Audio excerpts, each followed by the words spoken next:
Good morning, everybody. How are you guys doing today? John Novak, you've been busy this morning. Holy smokes.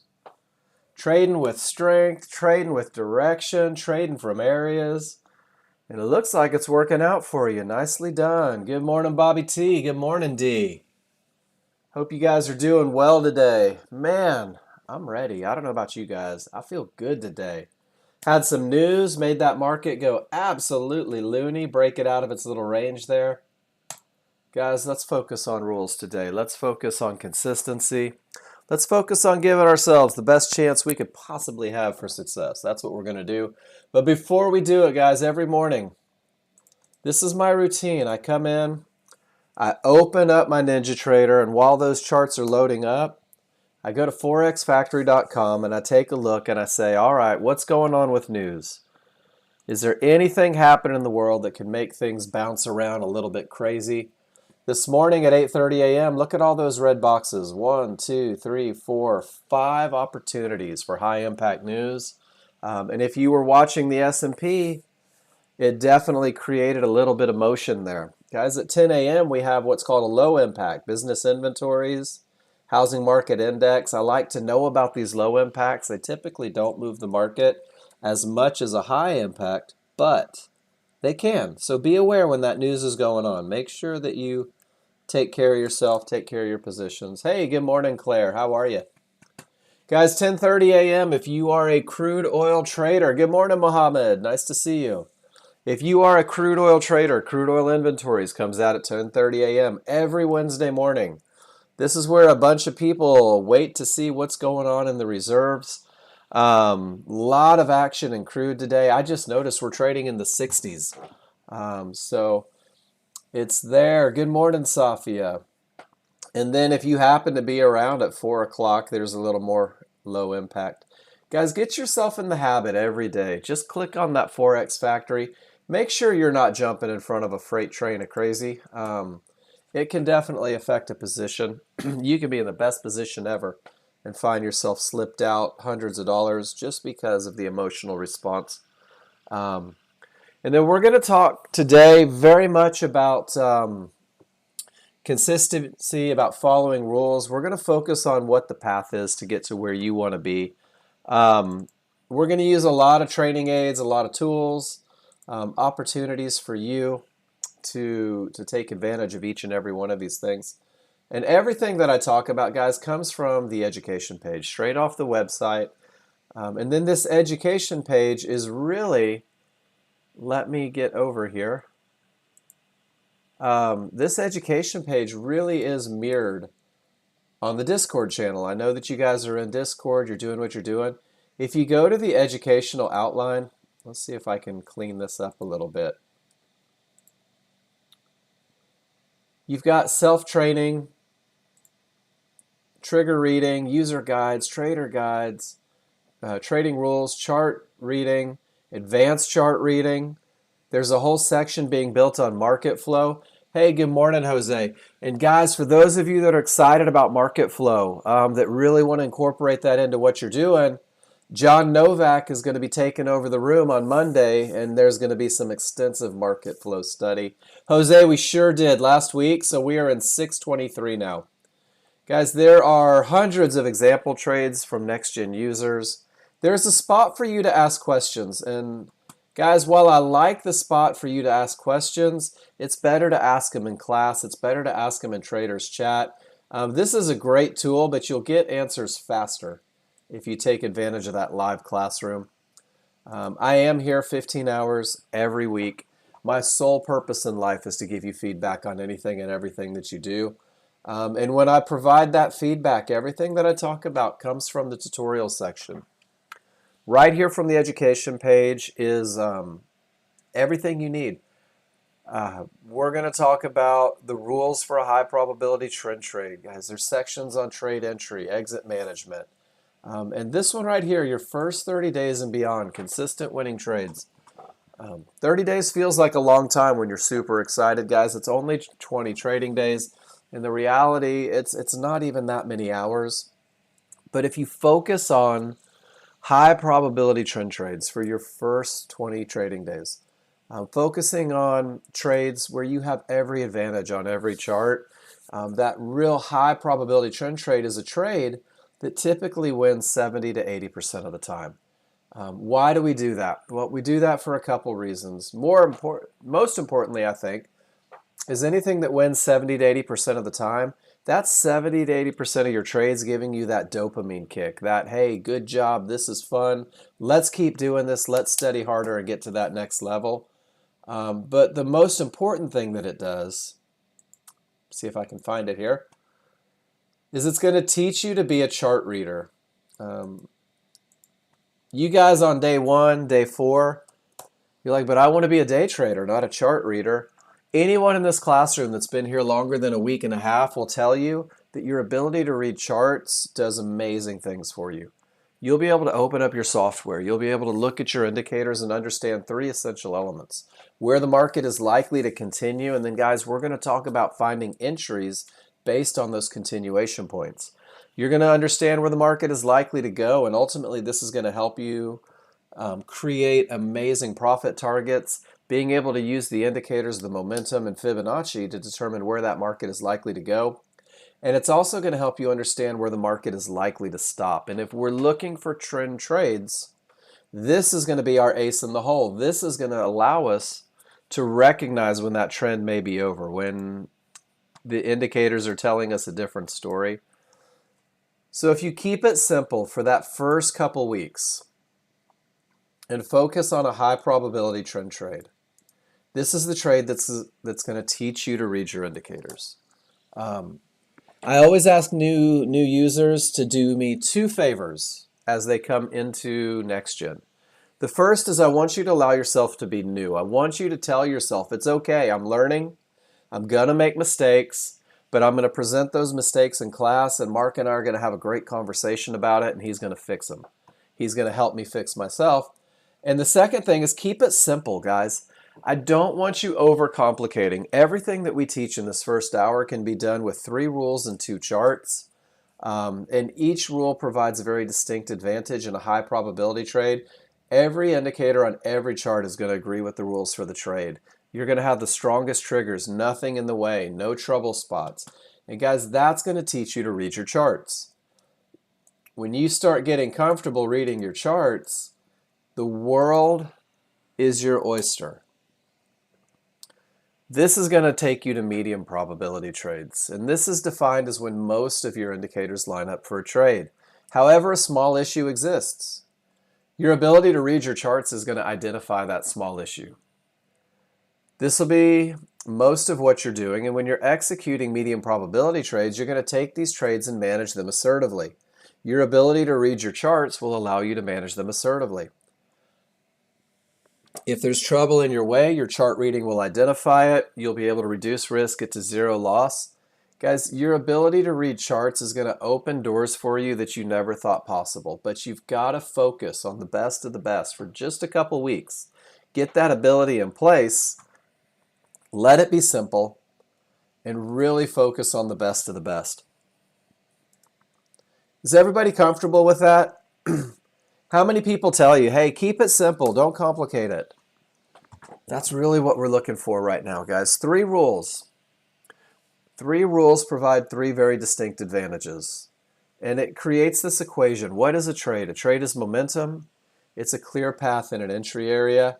And these 3 advantages come about on only 2 charts, guys. We're going to use a 13.2 to get that overall trend of the market.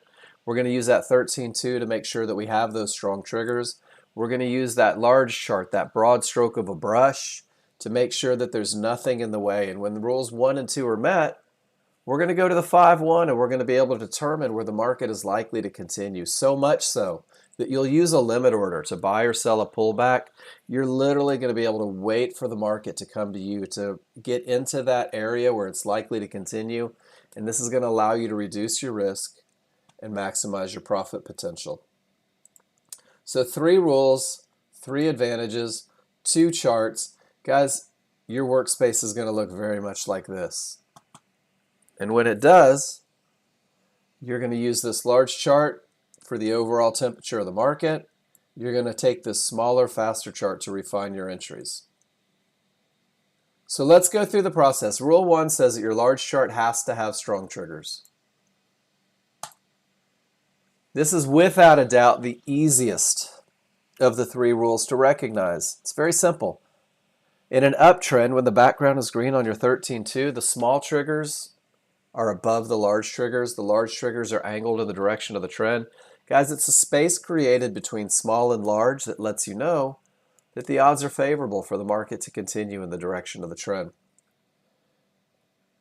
In a downtrend, the smalls are below the large are wide, they're angled in the direction of the trend. That space created between the two lets you know that the odds are favorable for the market to continue in the direction of the trend. Guys, we're going to refer to this as odds favorable momentum in Classroom. And you're going to commit to this look for your first 20 days because as those trigger lines work their way back inside of the large, this is a weakening of the triggers and anything can happen up or down. So all I'm asking new users is let's commit to looking for our high probability trend trades when we have that odds favorable momentum. In an uptrend, it won't be the duration. You'll see them begin to accelerate and you'll look for opportunities all the way until they return. These circles on the tails or the wicks, these are all possible long entries with that odds favorable momentum. In a downtrend, it's the same thing. Wait for the triggers to break. Wait for that space to create. All of these circles represent potential entries when that odds favorable momentum is present. Can I get a Y in the room if you guys are comfortable with that? We're just going to look for the best of the best in the beginning. We're going to look for that odds favorable, making sure that we're not trading into that anything can happen, giving ourselves the advantage of momentum. And guys, if I pull up your S&P market, look at how often this happens. There's that odds favorable momentum. I'm going to circle the tail. What I'm doing right now is I'm teaching myself to study. I'm teaching myself to recognize the advantage of momentum. And from that advantage of momentum, we're going to ultimately look for potential entries. This is going to be your confidence builder. There's that news. What's pretty amazing is you'll find that even during the news, a lot of times the patterns repeat themselves. And there's one more opportunity just a little bit earlier. So this becomes our study tool, guys. Odds favorable, circle a tail. You can do this historically. Your 13.2 chart goes back at least 10 days. There's so many opportunities for you to become comfortable with this rule because if you can find it when the market isn't moving, it becomes easier to recognize it when the market is. Once we have that advantage of momentum, we've got to make sure that there's nothing in the way, right? The second part of our equation is a clear path, no termination conditions on the 13.2. Termination condition, very simply stated, is going to be a Fibonacci area that may reverse the market. And it's a two-part process. We're going to use that same trigger reading. And we're going to let it tell us whether an area is likely to stop the market, whether that area has the potential to break, or whether that area is already broken. The areas that we're going to look to on that large chart, divergence highs, the magenta lines, red resistance, yellow one-to-ones, blue support, and a divergence low. Guys, these are the areas that we're going to look to, and we're going to be able to determine whether or not we have a clear path. And it's really a two-part process. And I'm going to pull up a picture just to make it easier. It starts with price reaching an area. After price reaches any Fibonacci support in this picture, see the blue support, price bars reach it, check the trigger lines. If they're not below the support, don't take any more trend trades into the small charts. You've reached an area that has the potential to stop the market. It may stop the market. It's not guaranteed, but it takes away the advantage of a clear path. Guys, I'm going to type it in the room for you. Price reaches, that's it. Where are triggers? Remember, we're simplifying. We're keeping it easy. If we reach an area likely to stop the market, we have to let that area break. An area is broken when both the small and the large trigger lines go through the area. No trigger lines, no trade, both trigger lines. Let's look for opportunities with that odds favorable momentum, guys. Give me a Y in the room if you're with me. Guys, I'm going to ask you to participate a lot in your education. I want to make sure that you're with me. I don't ever want anybody left behind. Awesome. Black and white tiger. No trades. Trades open. Remember that your chart reading is going to take you to that medium probability trade, right? You're going to be able to see things in the moment, look for advantages. Here's your first opportunity, guys. Area may hold, area is broken, and we have a look where the area has the potential to break. And this is what we call a 50-50 trade. Has nothing to do with your odds of success. It has everything to do with the trigger line location. We're trigger reading. If the smalls break through an area with odds favorable momentum, guys, it's key that we always go back to rule number 1.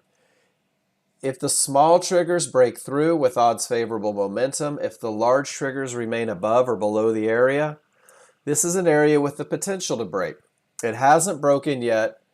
That momentum creates the potential.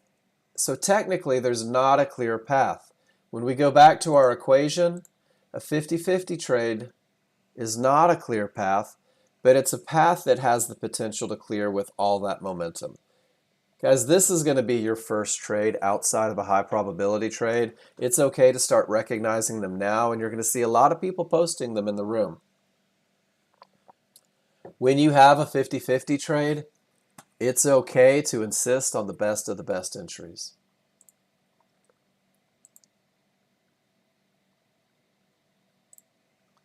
So let's just review one more time. Let's kind of burn it into our heads what it takes to create an area likely to stop. Price reaches resistance. Absolutely none of my trigger lines break through that area of resistance. No long trades, right? We don't have the advantage of a clear path. It really becomes simple. Price reaches an area of support. All of my trigger lines remain above. No shorts. Guys, 90% of what you do is going to be reading your charts. 90% of what you do is going to be waiting for those advantages so that you can enter a trade. Up here, price reaches resistance, a divergence high, resistance again. All of your trigger lines remain below the area. And guys, here's your vocabulary word for the day: pivot, stop out. When price exceeds a divergence high and then trades back below, no more long trades into that divergence high. This is an area that may stop the market. When you couple it with Fibonacci resistance, it becomes very powerful, adds power to the top. We call this a strong top. When price reaches a divergence low, trades below that divergence low and then back above, no more short trades. Oh, thanks, Claire. Below that divergence low, guys, we don't have the advantage of a clear path. This is another pivot stop out of a divergence high, or a divergence low, excuse me. And you can see that it ultimately creates a full reversal.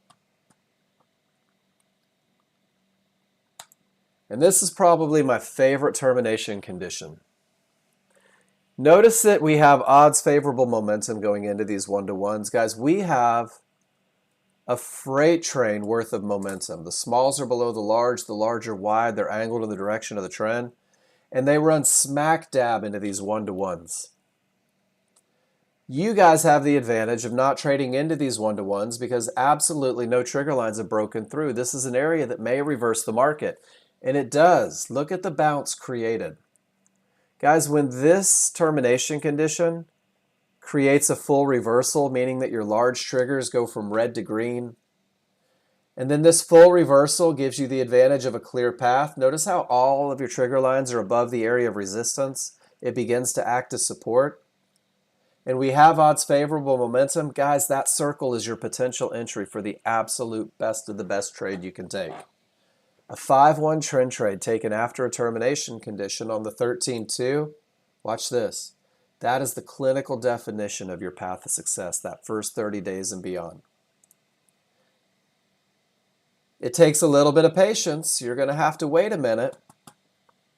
But when it happens, guys, we're going to study this look over and over so that we never miss it. I'm going to share one more termination condition with you. We've talked about price reaching the areas. We've talked about the trigger lines in relation to them.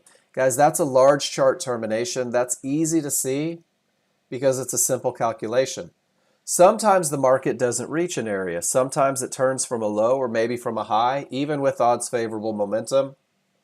This is the one time where I can utilize that smaller, faster chart, that refinement chart, to see the change before it happens. And we're going to use divergence, that loss of momentum, and 3 divergence in the same price range may terminate the trend. Guys, this is a very powerful condition when that third divergence has small triggers inside of the large. You guys remember our trigger line lesson? Odds favorable, smalls outside, space between, larger down. Guys, we have tons of momentum, even on a 5-1 chart. 3 divergences says 3 losses of momentum. Notice how my trigger lines have gone from odds favorable to anything can happen. Guys, this is a very powerful look. When that third pivot is higher than a low, or that third pivot is lower than a high, it becomes even more powerful. You patterns people recognize it as a head and shoulders pattern. You're going to see this on the 5-1, this low, 3 divergences, this high of 3 divergences, and it's going to help you identify on the 13-2 where that potential change is happening. So guys, do me a favor, give me a Y in the room if you're comfortable with where we're at right now. We're going to look for strong triggers on the 13-2, right? Give ourselves the advantage of momentum. We're going to look for no termination conditions on the 13-2. Give ourselves the advantage of a clear path. How easy is it to recognize? Watch this, guys. Once again, let's go back and let's just look at the live market. Price reaches support, absolutely no trigger lines break through. Guys, don't go short, right? Gerson, you have a question mark after the Y. Price reaches support, absolutely no trigger lines break through. Guys, this is my indication that I don't need to be trading short, right? Even with a background that's red, even with smalls below the large. Absolute textbook. We see it again right here. Congratulations, ladies and gentlemen. You have the best software on the planet, and you can identify these potential turning points and keep yourself safe. And just because an area holds for a moment, resistance is reached, no trigger lines break through, it doesn't mean it won't ultimately break, but it keeps you out of that giant bounce, keeps you out of that loser. Can we go through a quick rundown, guys? I like to do this with the class. Everybody watch the right side of my screen. Price reaches support, and none of my trigger lines have broken through. Give me a Y if you're with me, guys. This is a termination condition. This is an area that may stop the market. Pretty simple to recognize. We're going to fast forward just a little bit. You'll notice that those small triggers get below. The large triggers do not. Guys, this is an area with the potential to break. Notice the odds favorable momentum. It hasn't broken yet, but it has the potential, which means that if my entry is an amazing looking entry, I'm going to take an opportunity at this medium probability trade. But it's not until both the small and the large clear the areas that I consider this area to be broken. I now have odds favorable momentum, and guys, look, there it is again. There's that clear path. There's that tail. There's that circle. That's a potential entry on the 5-1. I think it's important to go through. Guys, use your bar by bars. Price reaches 1-to-1s. Absolutely no trigger lines break through. This is an area that may stop the market. Smalls break through, but we don't have odds favorable momentum. It still has the potential to break, but I'm not looking for a trade because I don't have momentum. Small and large clear. The area is broken. How do I call that tail on the candle? You can call it a tail, Gerson. You can call it a wick. All it is when price goes above the halfway point of this bar, but doesn't go far enough to create a reversal bar and continues back with the trend. That's how this tail is formed. And we use the tails for study is the best way to do it. We'll go back, and when we have odds favorable momentum, Gerson, we can scroll back. I can't grab my tool here. And I can circle these tails, and we can look and see if there were opportunities on the 5-1. Because the way we use this two-chart process, that looked nice, didn't it?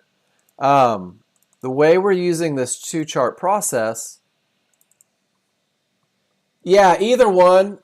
Gerson, you could say tail or wick, and I'll know exactly what you're talking about. I've had people call it that black thingy, and still been able to follow them pretty good.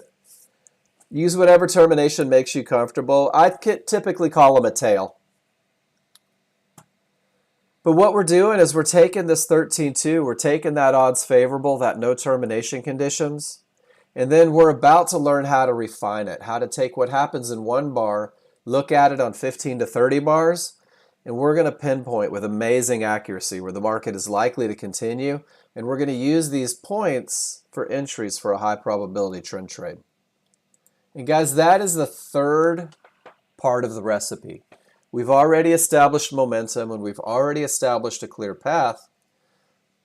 So let's learn how to pinpoint, right? Once again, I'm just going to go right back to the tutorial section. Not necessarily, Gerson. It might mean that it's just creating a bounce to continue in the direction, if that makes sense.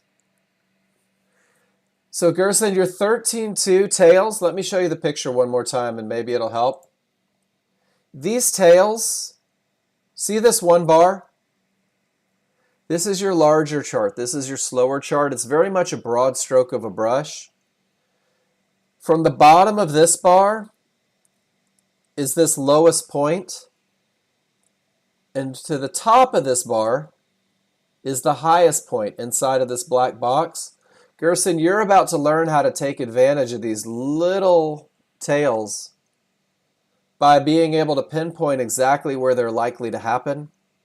And we're going to wait for the market right there and then continue that trend. So what we're doing is we're taking a small retracement counter to the underlying trend and locating the area so that we can continue with the trend. Does that make sense?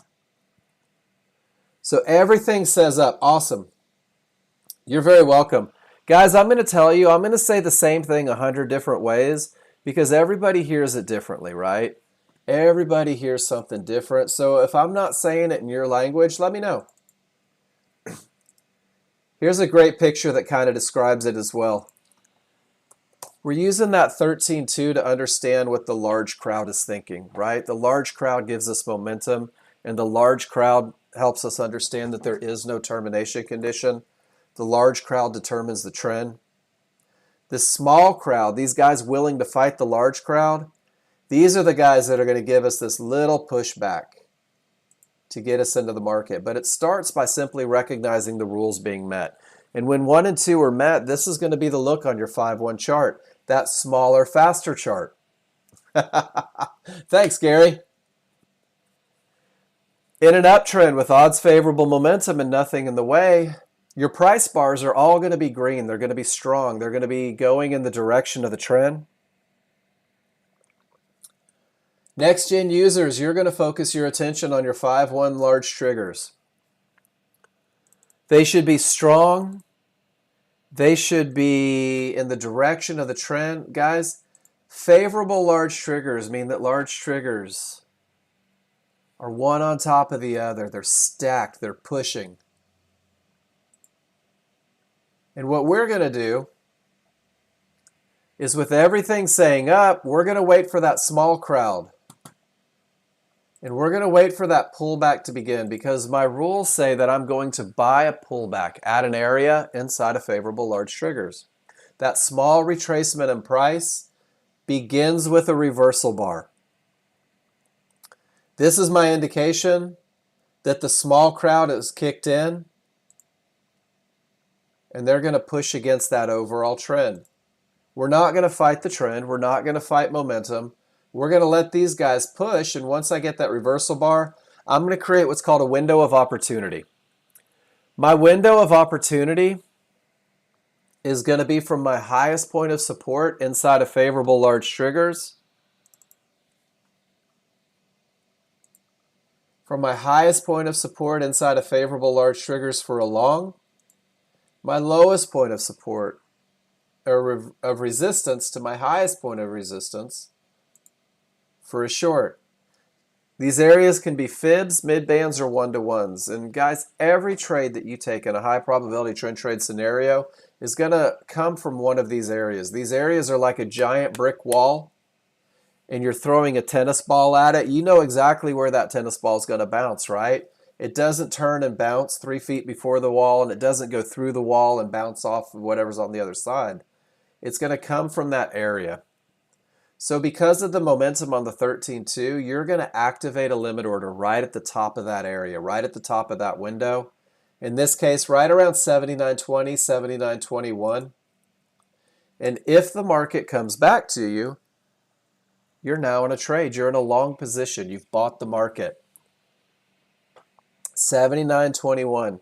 Notice that the large triggers are surrounding the support area. You took an entry at an area where the market is likely to continue. You took it with the advantage of momentum because your 13.2 had strong triggers. You took it with the advantage of a clear path because your 13.2 had no termination conditions. And now you've taken it with the advantage of an entry area because you've entered at the area of support inside of favorable large triggers. So I'm going to ask you guys, especially my new guys, give me a why if that makes sense. We're going to wait for everything to scream in one direction, and we're going to let that small group push us right back to our best of the best entry. Guys, my initial stop will go below this window of opportunity where the market shouldn't go. I'll take this trade 1,000 out of 1,000 times with these advantages because 70 to 80% of the time, a high probability trend trade, more or less. Gerson, don't be sorry. You're brand new. And Gerson, I'm going to tell you right now, I say the same thing every day in class, the exact same thing every day. And by the third or fourth day, everything really starts to click. There's a lot of brand new termination. There's new language, there's vocabulary, there's all these things that you're processing, and it's a lot at once. Focus on the simplicity. You'll be there in a couple days. You'll be like, oh man, that makes so much sense. Ask anybody in the room, they'll tell you. Guys, because we wait for the pullback, once it goes in the direction of my trade, my risk is reduced below a reversal bar. So I've reduced my risk. And because I waited for the pullback, I've been able to increase my profit potential. So guys, this is your highest probability trend trade. This is your first 20 days or so. And all I want you to do is focus on entries. So Gerson, here's a picture of both of them together and why we circled those tails. I don't know where the tail's going to happen, right? That's what the 5-1 chart's for. But when I have odds favorable momentum on the 13.2, when there's absolutely nothing in the way, I'm going to circle a tail. If that tail lines up with an area of support inside of favorable large triggers, I know that I have the rules met for a high probability trend trade. I'm going to provide you guys a checklist as well that's going to have those exact same rules so that you can begin to police yourself and check and have that quick reference guide. I'm also going to give you guys a checklist that has those rules right along with pictures straight out of the manual so that you can study that in the off time, go back, circle those tails, and make sure that you're following things the way you're supposed to. And now if we go back to that live market, let's go find a circle, right? There's one right there. And if I scroll back,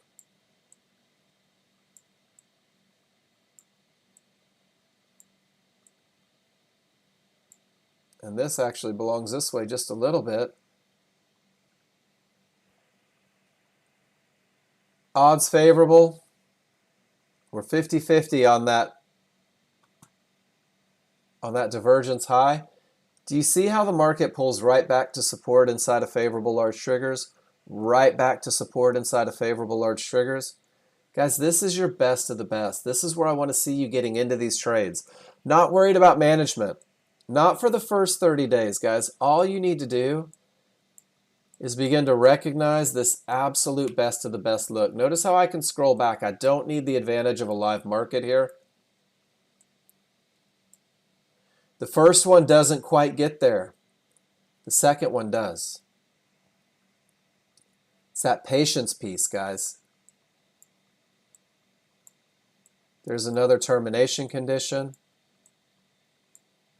More odds favorable, more circles. Is everybody comfortable with what we're doing right now? Guys, this is all you're focusing on. We're working on studying a little bit. We're working on figuring out that absolute best of the best. Getting in, awesome. And I'm just going to keep scrolling back. Where were those circles? Well, this one took a little bit, didn't it? Gotten that kind of choppy range bound. I think we had a good one right about there, 7:03 a.m. You're teaching yourself that high probability trend trades don't happen every second of every day too. You're beginning to incorporate a little bit of patience. And by scrolling back and circling these tails and looking at the results, what you're doing is you're creating trust in a methodology that's been proven to win more than it loses. Smalls below the large are wide, they're angled in the direction of the trend. You guys want to do this one together? Watch this. Guys, this is a live market. I'm going to get rid of everything, okay? I just want you guys to focus on simplicity and rules. Do I have odds favorable momentum on the 13-2? That's the first question, right? If I go to the checklist, is the market coming from a termination condition? I'm not sure because I pulled my termination conditions off. It increases the likelihood of success, but it's not mandatory. Do I have odds favorable momentum? That's the first one on my checklist. Gerson, do you see it? Smalls below the large are wide. They're angled in the direction of the trend. Black and white tiger? Rule number one has been met, right? The odds are favorable for this market to continue in the direction of the trend. Do I have any termination conditions? What's the first question or the first thing that has to happen? Did I reach an area of support on my 13-2? Not at all, right? There's nothing there. Guys, I have a clear path. I'm riding shotgun in a semi going down I-10 at 110 miles an hour right now. Odds favorable, nothing in the way. So guys, we're going to go to our 5-1. The rules have been met on my 13-2. So now I turn my attention to the 5-1. Watch this. Don't need that, right? Everything is going down. The market is going down. It's coming down with speed. My large triggers, my synthetics are one on top of another. Smalls are below the large. Everything is going down. I'm just going to start recognizing what are some areas on this chart. I have 1-to-1s. I have fibs. I have a mid-band. I even have resistance way up top. Rule number 3 says that we are going to sell a pullback, guys. Do you remember what starts the pullback? Everything's going down. You're scared to death that this market's going without you, and we're waiting for one thing. How about a reversal bar? Guys, those yahoos, that small crowd, they're ready to fight the overall trend. They're ready to fight the overall momentum. And I think that this is one of those important things here. This bar is going against everything that your large chart says, isn't it? Trying to swim upstream. At the time of this reversal bar, use your drawing tool. Draw it from the top of the triggers to the bottom of the triggers. This is step 1 in creating a window of opportunity. Step 2 is going from the highest point of resistance, these 1-to-1s, to the lowest point of resistance, this mid-band. Do you see how they're a tick apart? These are moving averages, and this is an important lesson for you guys. With all of this momentum, with everything going down, both your triggers and your mid-band are probably going to continue down as price pulls up.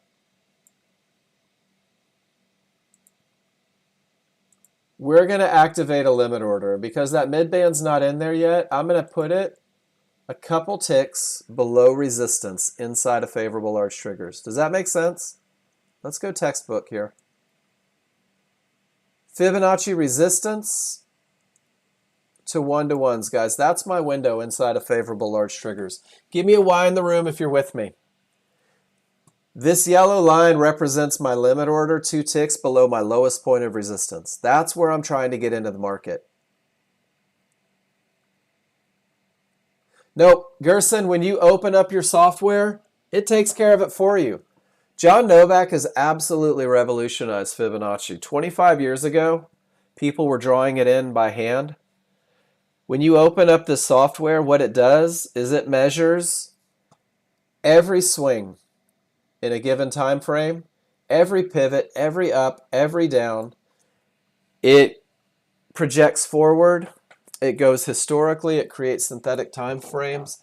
And what it does is it takes millions of calculations and it sorts them into these key areas, support and resistance, each unique to the chart that you're looking at. And then what we're going to do is we're going to use these momentum indicators in Fibonacci and create this understanding where we can take advantage.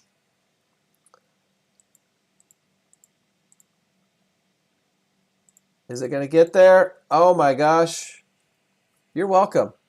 Guys, you're now in a trade. 38.9650. Is everybody good with that? There's our order. 2 ticks below our lowest point of resistance inside of favorable large triggers. Guys, look at how small and precise that window of opportunity can be. And it goes to the top of the window. And that's okay. You're going to get into a trade, and sometimes it's going to push against you just a little bit. And then when you get a reversal bar, guys, let me show you where your risk is. Initially, outside of the window, that's about 2.5 points. When I get a reversal bar, my risk has been reduced to about 1.5 points, maybe 6 ticks of risk. This right here, guys, is your first 20 days. Being able to recognize odds favorable momentum, being able to recognize no termination conditions, and then just practicing through circling those tails over and over. You ready? Here's your tail. We don't see it in the moment, right? There it is. If I circle this tail, does it line up with resistance inside of favorable large triggers? Absolutely it does. This is your high probability trend trade, guys.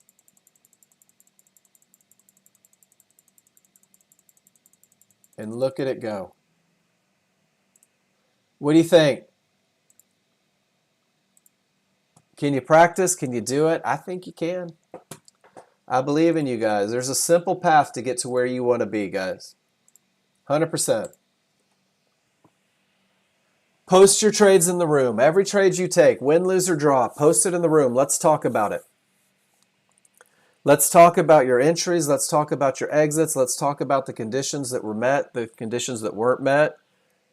What's going to happen is you're going to use this 15 hours every week, and every time you post, I'm going to begin to recognize patterns in you.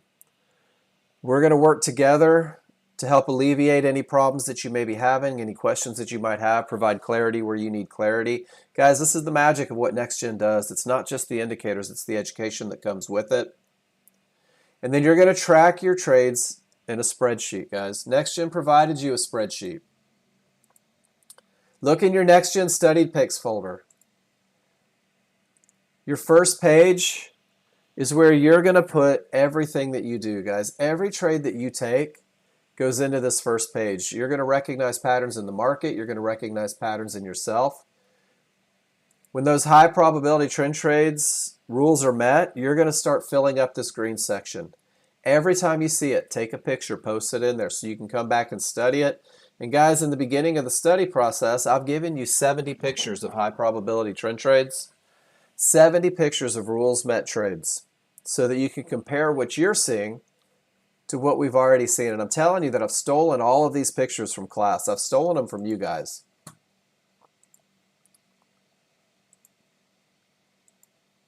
So if we're in a live market, do I have odds favorable momentum? Let's do some chart reading, guys. My larger up, my smaller down. Do they agree? If they don't agree, I can't possibly have odds favorable momentum, right? Price just reached support in a pivot low. I know that I'm not going short. I don't have momentum. I can't anyway.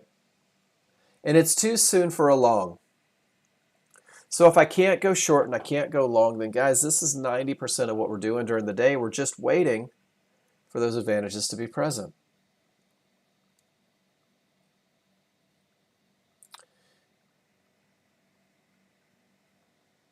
And when we have to wait, we just sit on our hands. This is crude oil. Remember, inventories are happening at 10:30 today. There's one of those. Guys, it's easy for me to go back and do historical pictures over and over. Do I have odds favorable momentum here? I feel like I do. My smalls are outside of the large. The large are wide. They're angled in the direction of the trend. We have an area with the potential to break, don't we? Does everybody understand the 50-50 concept? The smalls have broken through with odds favorable momentum. The large are breaking through. I have strong triggers on my 5-1. Look at where price came back to, guys, to the absolute tick on that mid band. This is a medium probability trade, guys. The trust that you build in the high probability trade is going to get you into this trade. You're going to be able to recognize your first trouble spot, which will be this divergence high. Absolutely, Josh.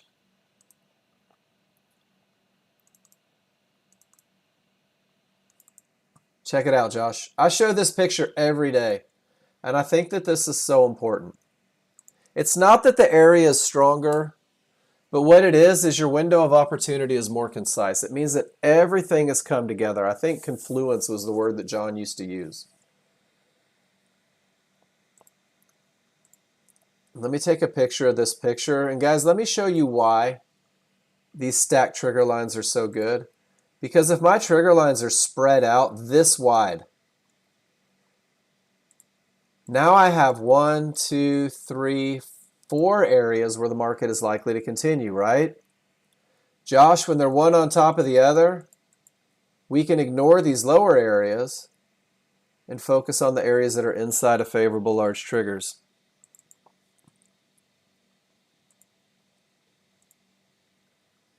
The areas inside are great. I don't have to worry about support beyond because it's not inside of those favorable large triggers. Tight one on top of the other, guys. Your area is one line wide, and I'm not worried about support outside. When these trigger lines spread, when they're not one on top of the other, that window gets bigger and bigger. And what's a bigger window mean? Well, it means more risk, right? Because your stop has to go outside of the window. That's no good. Isn't it nice when everything is tight right there, right how it should be?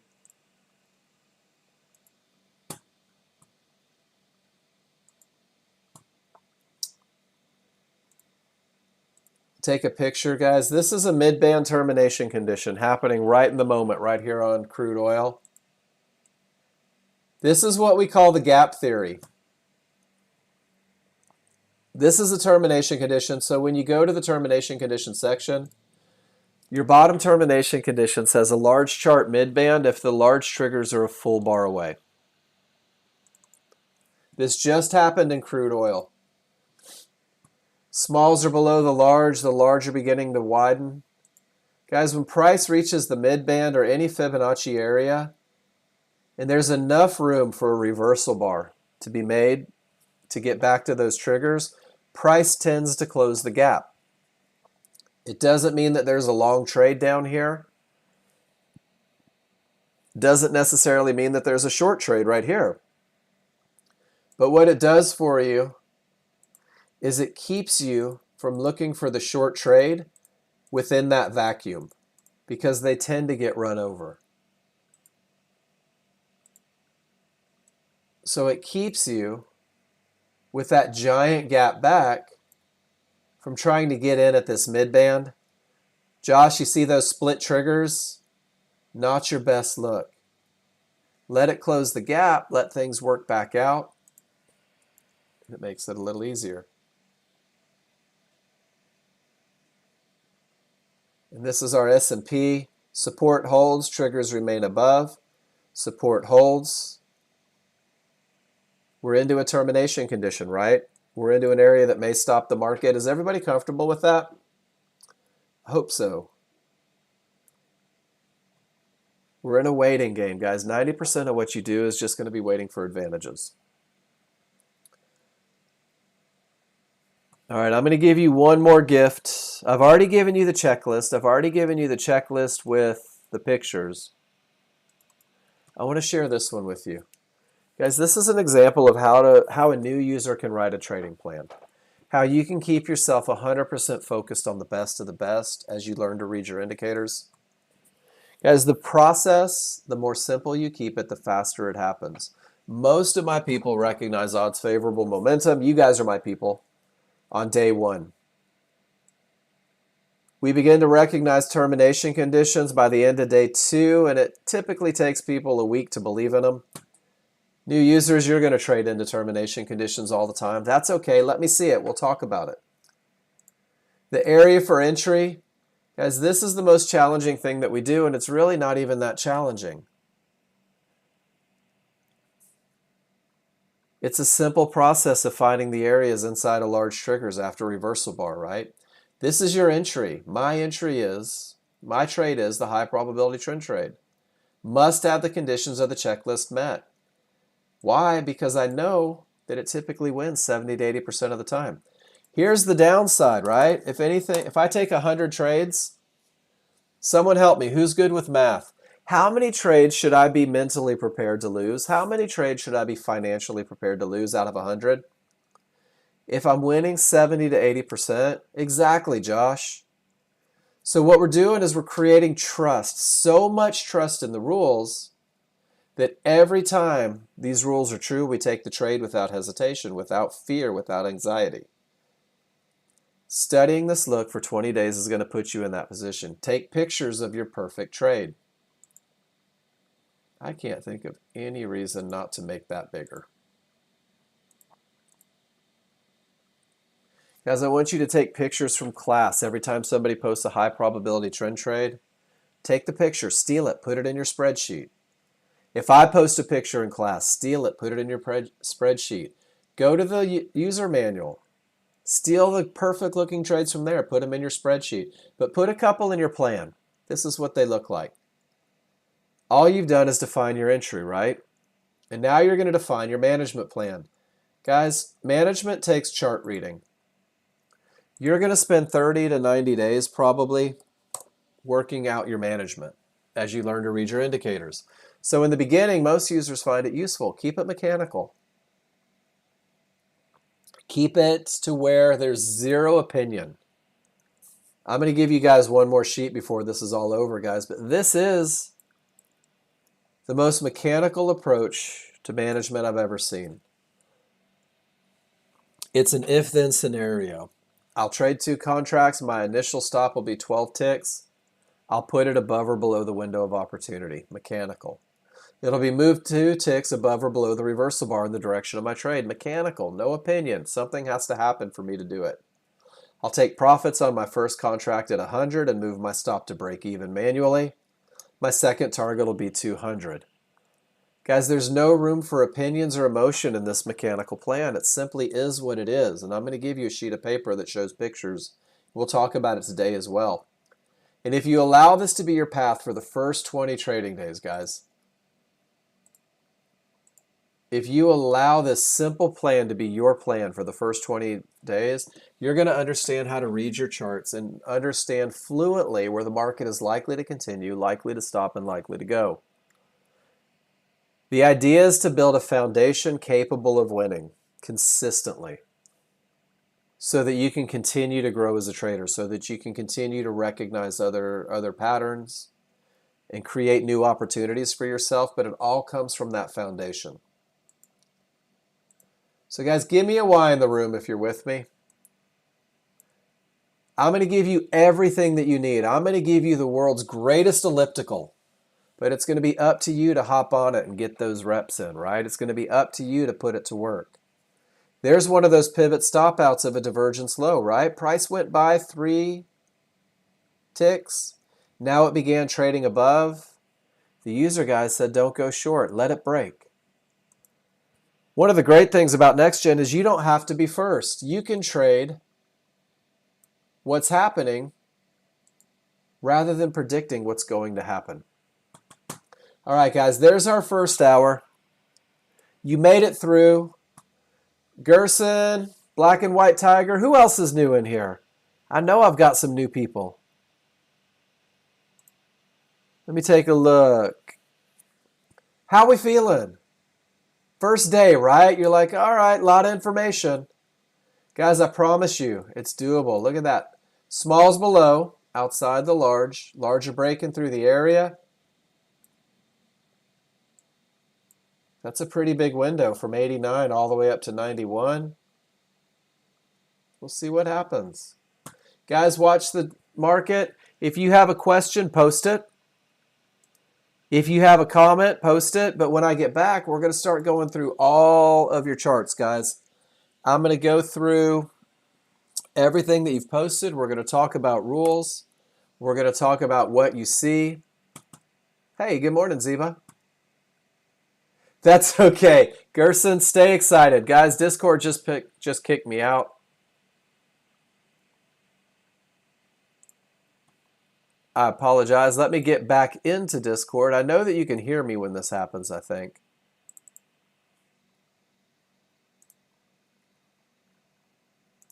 They like to keep me on my toes.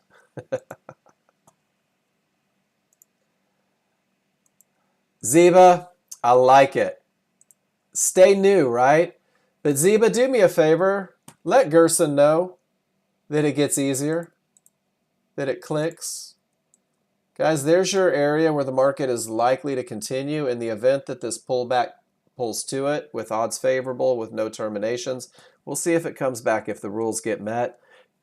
I will be back in a moment's time, and we will continue. I just realized you guys couldn't see it.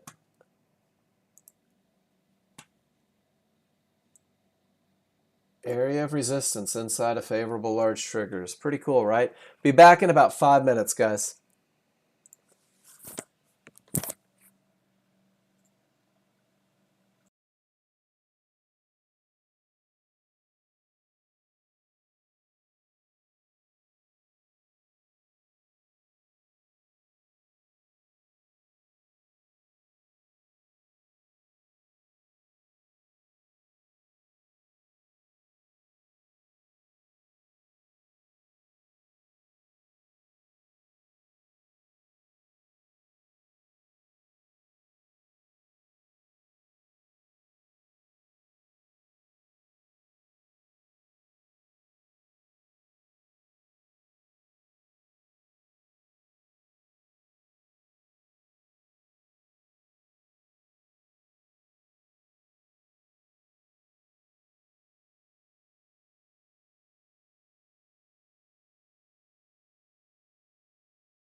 let's see what you guys have been doing this morning.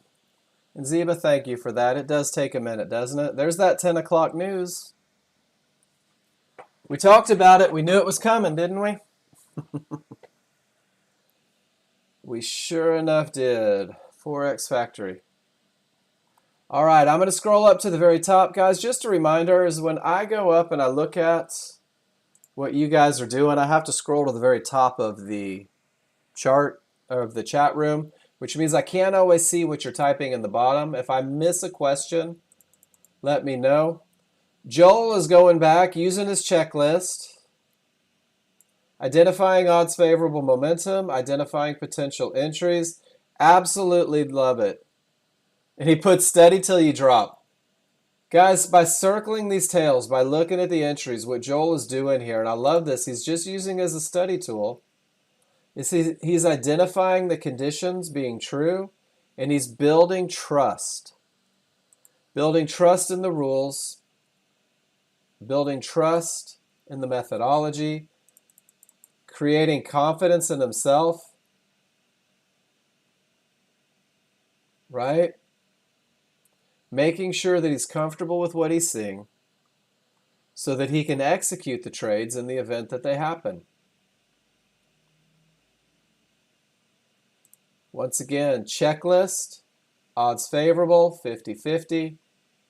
There's a perfect entry.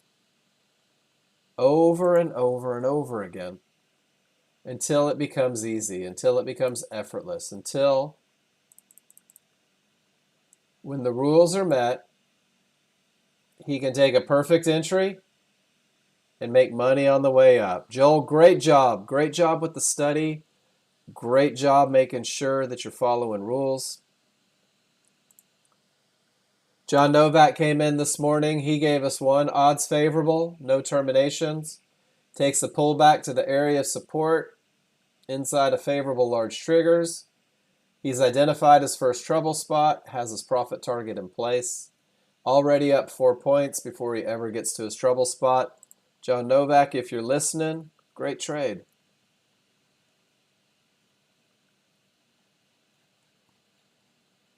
This is what we're doing, guys, all day long. Rinse and repeat, rinse and repeat. Are the rules met? Luciano gave us a picture this morning. Let's take a look. Odds favorable, right? I see an exit. I see a couple exits there. There's an entry. Everything says up. He takes the pullback to support. That's actually too big to see.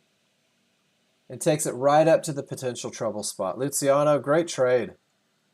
Nice job. Angela, good morning. Angela has odds favorable momentum. No termination conditions. Area of support inside of favorable large triggers. Angela, you asked the questions. Did you not see something, or is this that 20 to 30% cost of doing business? I love that question. You don't automatically assume that you did something wrong. Let's put the checklist on it. Can everyone see that? The way hers are splayed out a little bit. And her 13.2 is on the left. Or on the right.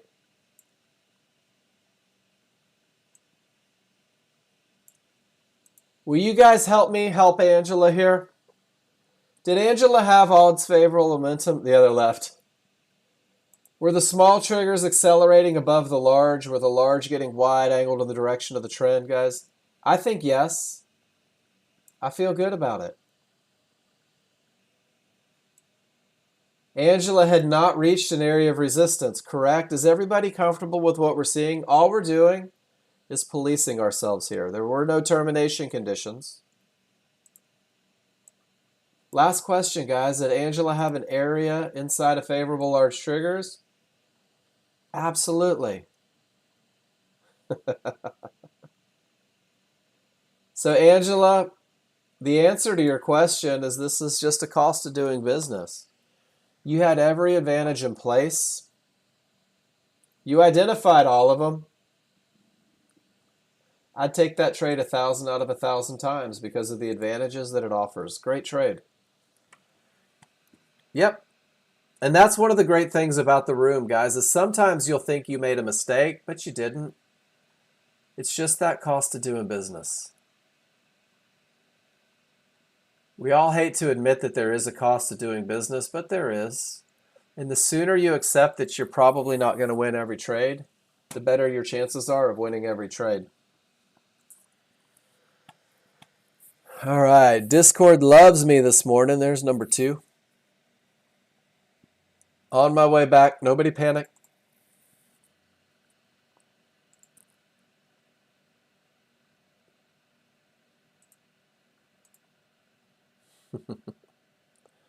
Almost there, guys.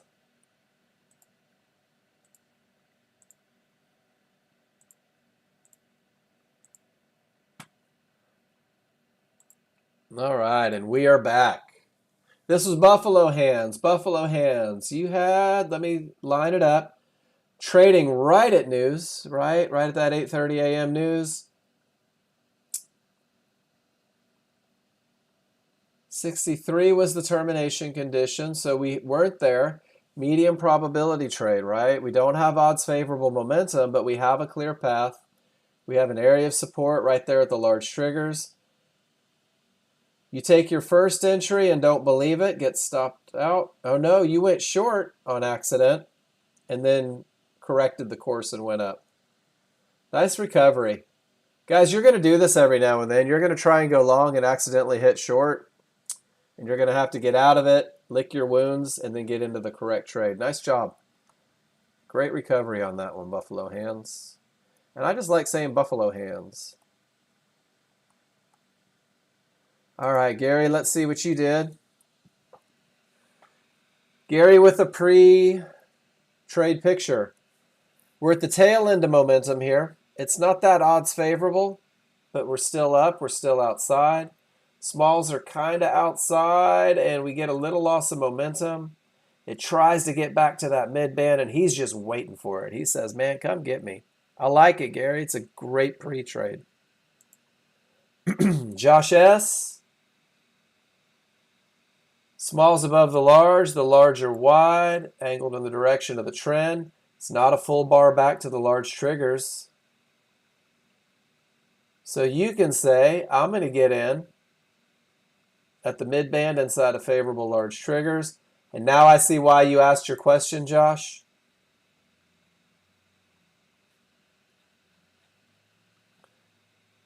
So there's the top of the window. There's the bottom of the window, right? You were taking a shot at the top. I like it. You had reasons. Your 21-3 was at a termination condition, right? Your 13-2 already had that odds favorable momentum. And the cool thing is it overran, came up to the mid-band, retested support, and absolutely nothing blinked. That added a little fuel to the fire. What a low-risk opportunity. I like it. You have to be... No, 50-50 has nothing to do with anything other than trigger lines and areas, right? That's it. What is that? That's split triggers. And let me show you what your split triggers did for you.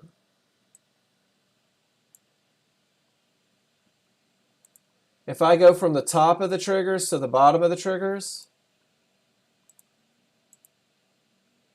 the highest point of support to the lowest point of support, those split triggers gave you, it was 10 ticks, right? 10 ticks from the top to the bottom. So the reality is, Josh, with all those advantages, with your stop outside of the window, you were still in that 12 to 14 tick range. Wouldn't you agree? Yeah. The thing is you have to be mentally prepared that it may go all the way down there before it goes up. And you also have to be prepared, Josh, that it might be 15 to 17. And you have to ask yourself, well, am I willing to take 15 to 17 ticks risk on this trade?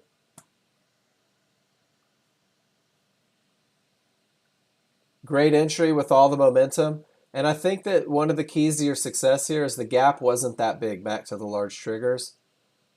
Not like it was right here. So everything tightens up, right? A little bit of overrun, everything changes. It already closed the gap back to the large and started to move in the right direction. Great trade.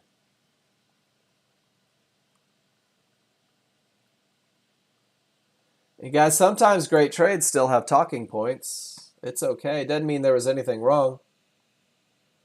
Gary, not coming from a good top. No odds favorable momentum. You have a clear path. I'm not even looking for divergence on a clear path, Gary, right?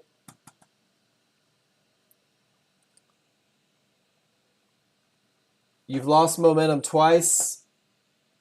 Because you've lost momentum twice, because all of your areas are on the wrong side of the large triggers. Technically, it's not a rules-based short, and it keeps you out of the trade.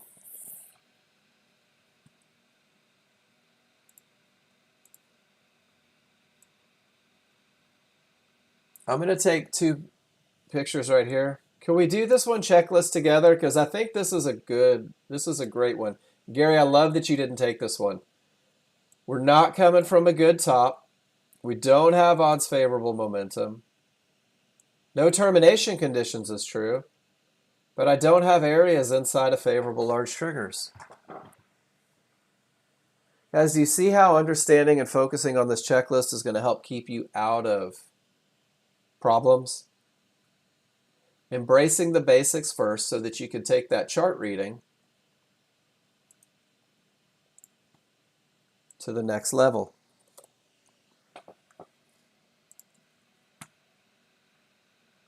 The big fan. Gary puts his checklist on every trade that he takes, or every trade that he doesn't take, too. Ziba, it's okay that you don't have pictures today.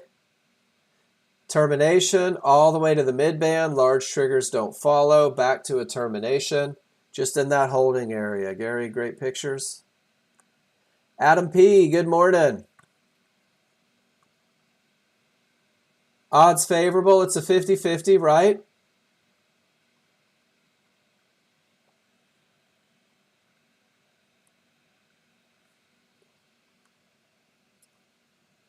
Trade reverse, of course, 4 ticks after your stop. Adam P., are you in here?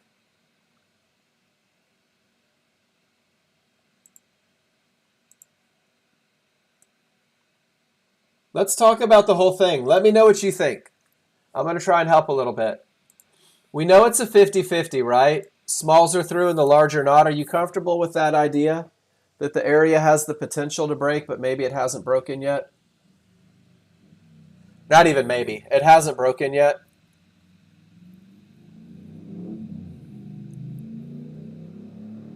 So when I have a 50-50 trade, one divergence can be a problem. Two divergences can be even more problematic. Yeah, so for an area to be completely broken, Adam, the large triggers get above it. So I see that you're using market flow here. So let's go through this just from a step by step. We do have odds favorable, right? Large triggers are above this base of support, but they haven't broken resistance yet. Two divergences means that you have a little less than ideal. Does that make sense so far? The area has the potential to break, but it hasn't broken yet. New users, one of the things that we talk about is on a 50-50, it's okay to insist on the best of the best. And I like to show this picture. When I have a 50-50 trade, I love no divergence. I love a tiny window of opportunity. I love strong trigger lines. And when we look at yours, we did have the two divergences, not always a killer, but your window of opportunity is about that big, which is okay. But two losses of momentum on an area that has the potential to break. I love that you have market flow. Are you comfortable with market flow signals that initiate a trade? And guys, this is my segue too. John Novak's going to be teaching a class on market flow signals. So Adam, something that you can do is when these two charts are less than ideal, you can say, you know what, I'll just wait for a market flow signal. I'll wait for a signal to initiate the trade, and you never got one on the way down. Keeps you out of this less than ideal. Does that make sense?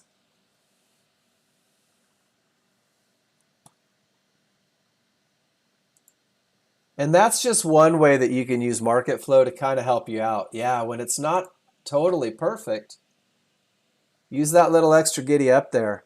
And Gerson, absolutely. Let me give it to you right now. So here's that checklist. I'm going to drop it into the room. If you're comfortable, Gerson, there's two ways to do it. You can click download and just download it. Or you can also just grab it and you can drag it over to your desktop and set it right where you want it. Either one works. And then if you're not comfortable with that one, at the end of class, remind me, get me your email, and I'm happy to email it over. So guys, that was your beginning for utilizing market flow. John Novak's going to do a great class on Monday. All right, let's see what we have here. Sam, good morning. It was a 50-50, right?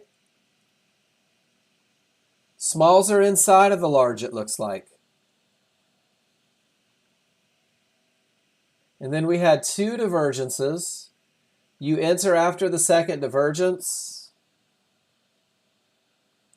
It will be. So Josh, I'm heading to Austin over the weekend. John Novak is nice enough. He's going to come in and cover for me on Monday. And he's going to turn it into an awesome market flow reading class. Guys, you're going to get 27 years experience in this room. And he's going to focus everything on this high probability and how to just add one extra concept. I love it. So, Sam, you entered 5-1 charts of a later trade. 958. No, because what I'm looking at is your 13.2 entry, but I don't have a 13.2. I don't have a 13.2 to show me what's going on with this trade. If you want to put the two together, let me know. Yeah, Salt Lick is good, Josh. We lived there for 3 years before we started traveling. There's much better barbecue than Salt Lick in Austin. Salt Lick used to be the standard. I think they went downhill a little bit. John Novak taking a trend trade. Let's see. Odds favorable. Nothing in the way. Pull back to resistance inside of favorable large triggers. Josh, there's that little space, right? He knew that it could pull higher. I love this one, guys. That window of opportunity, John knows where to put his stops outside of it, where the market shouldn't go. And look what it does. It kind of goes down, no divergence, pulls a little bit higher inside of that window. John says, I'll take it again. Let's add a contract. With this much momentum, with this clear path, nothing but trust to get down to that fib. So much so that he added another contract. John Novak, that is a beautiful trade. Did I teach you that? That looks like something that I would have taught you.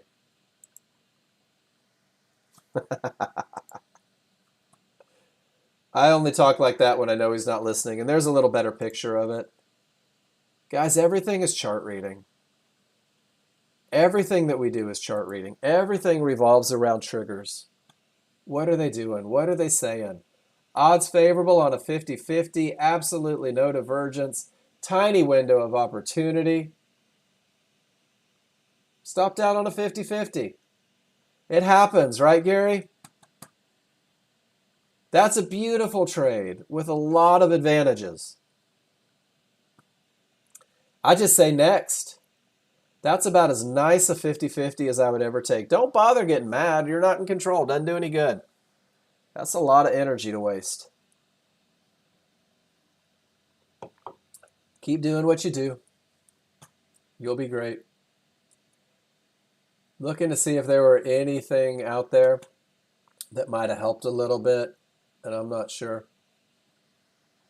Doesn't look like it. Ron, what did you do? Ron says, I'm going to wait for a clear path, but when I have a ton of momentum, I'll make some money. In after, out before. I love it. Guys, this is a great example of how when you understand the basic concepts, termination condition creates a full reversal. Full reversal creates odds favorable momentum. Odds favorable momentum gets to a clear path. Ron says, look at this, odds favorable momentum. Gonna hop in, gonna hop out. Like a thief in the night, Ron. Learn them, then break them. I love it.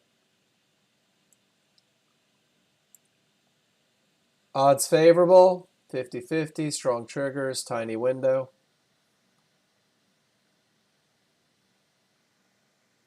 Guys, do you see how the market's struggling here? Support holds, 50-50 doesn't work. Support holds, 50-50 doesn't work. Guys, the sellers are trying as hard as they can to push this thing down. And the buyers are trying as hard as they can to push this thing up. Let them fight it out.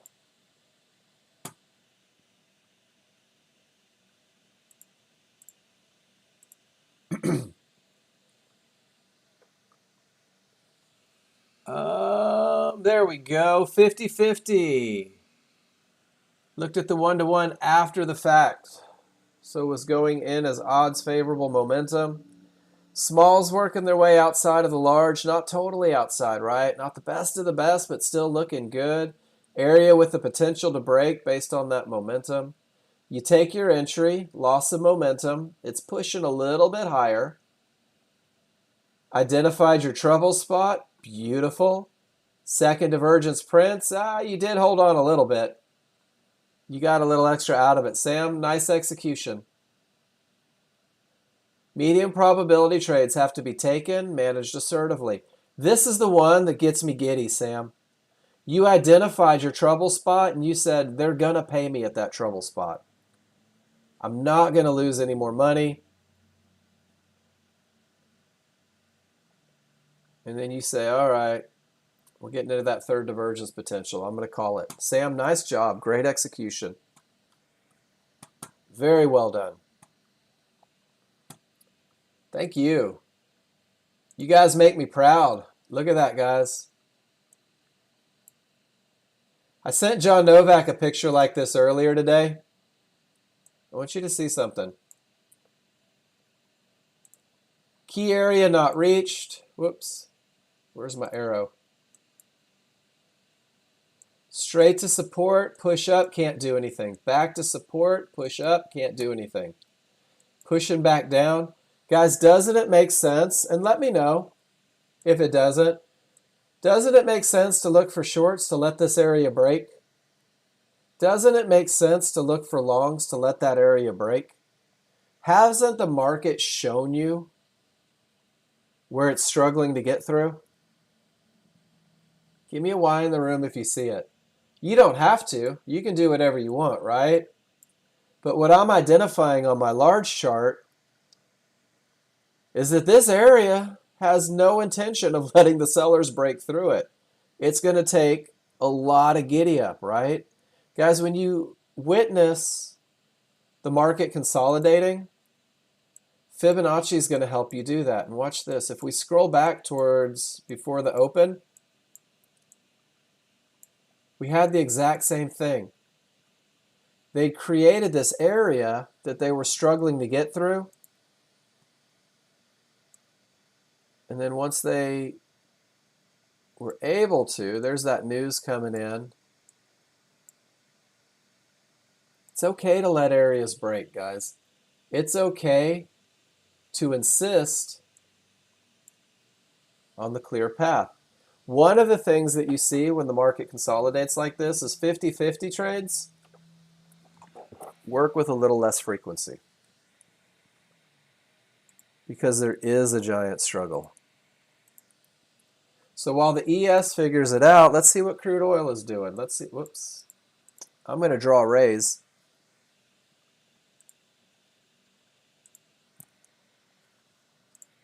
Let's go over to crude oil. Termination, straight to termination, right? Crude oil inventories are in 2 minutes, guys. In 2 minutes, they're going to release those crude oil inventories. Doesn't it look like they're winding up? The market slowed down. It's not doing a whole lot. They're just waiting. Let's see what we have. Sam User.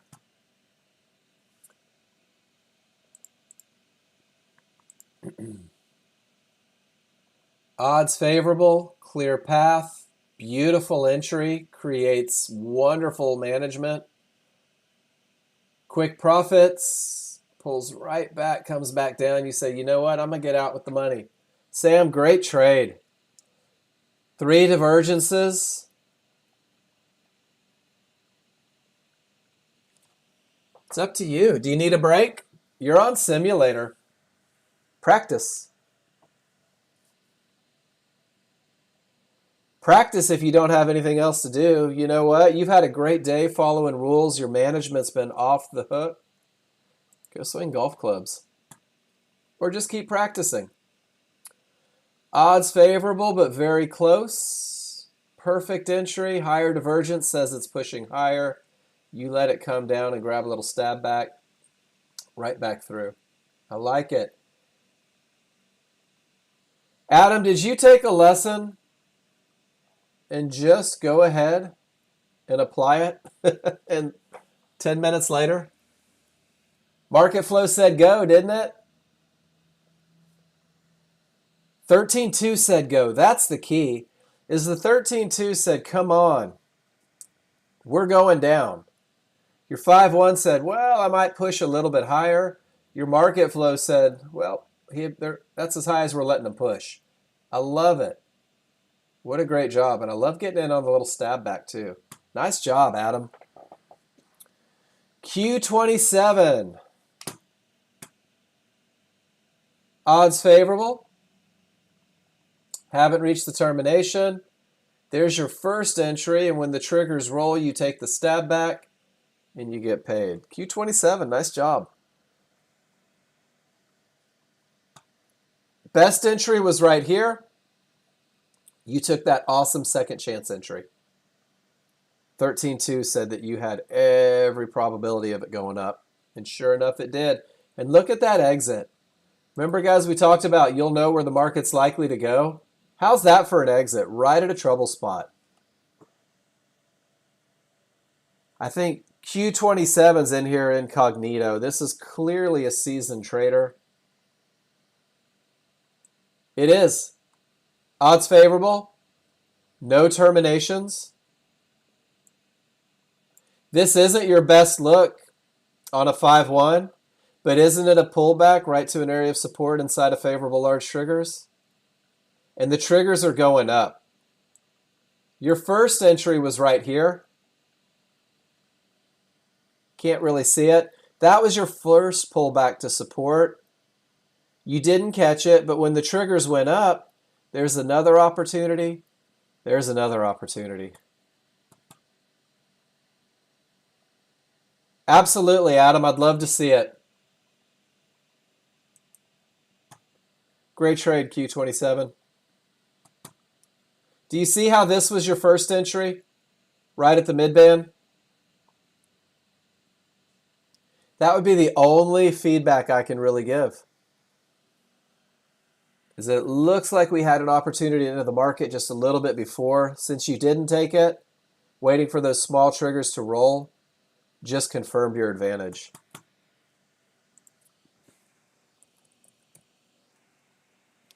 Guys, I cordially invite each and every one of you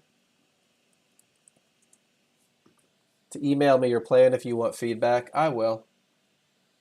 Absolutely, Q27. Let's do it like this. And let me give you that reminder. The checklist only works if you use it. Watch this. Termination condition creates a full reversal. Yeah, we're coming from a great bottom. Odds favorable, without a question. No termination conditions, none to be seen. Area for entry inside of favorable large triggers, that's your first entry. Do you see it? There's your midband right at the bottom of the window. That was your first entry. You didn't take it, that's okay. Maybe you were grabbing a piece of toast. Maybe somebody gave you a phone call. That's your high probability trend trade. There's your second entry. The small triggers had rolled. Everything says up. Everything agrees. You got in on the third shot. Does that make sense? But here's the cool thing is you never have to ask, was it a high probability trend trade? If you go through the process of checking those boxes. Great question, Josh. Are you ready? Let's answer it. Let's answer your question with, let's go through the rules textbook. Price reaches an area. Where are the triggers? Had we reached that area, Josh? I told you guys you were going to try and make it difficult. Yep, so we hadn't reached the area, therefore it's not a termination condition yet. And then exactly what you said. Let's do one more picture. We're not gauging the distance to this area based on the top of the bar. We're gauging it on the pullback, just like you said. Our window of opportunity, and I think I have a really good picture of that one. So watch this. This is the best picture I have for this one. Same concept, right? What you're thinking is, I'm getting really close. Getting really close, oh my gosh, but I'm still what? I'm 8 ticks away. You're like, I'm not taking an 8-tick trade. Has anyone else thought that before? I'm not taking this trade. Look how close I am. Let's do the other one. Because we wait for the pullback, look at the difference from the top of the bar to the bottom of the bar. From the beginning of the pullback, there's your little window, to the actual pullback.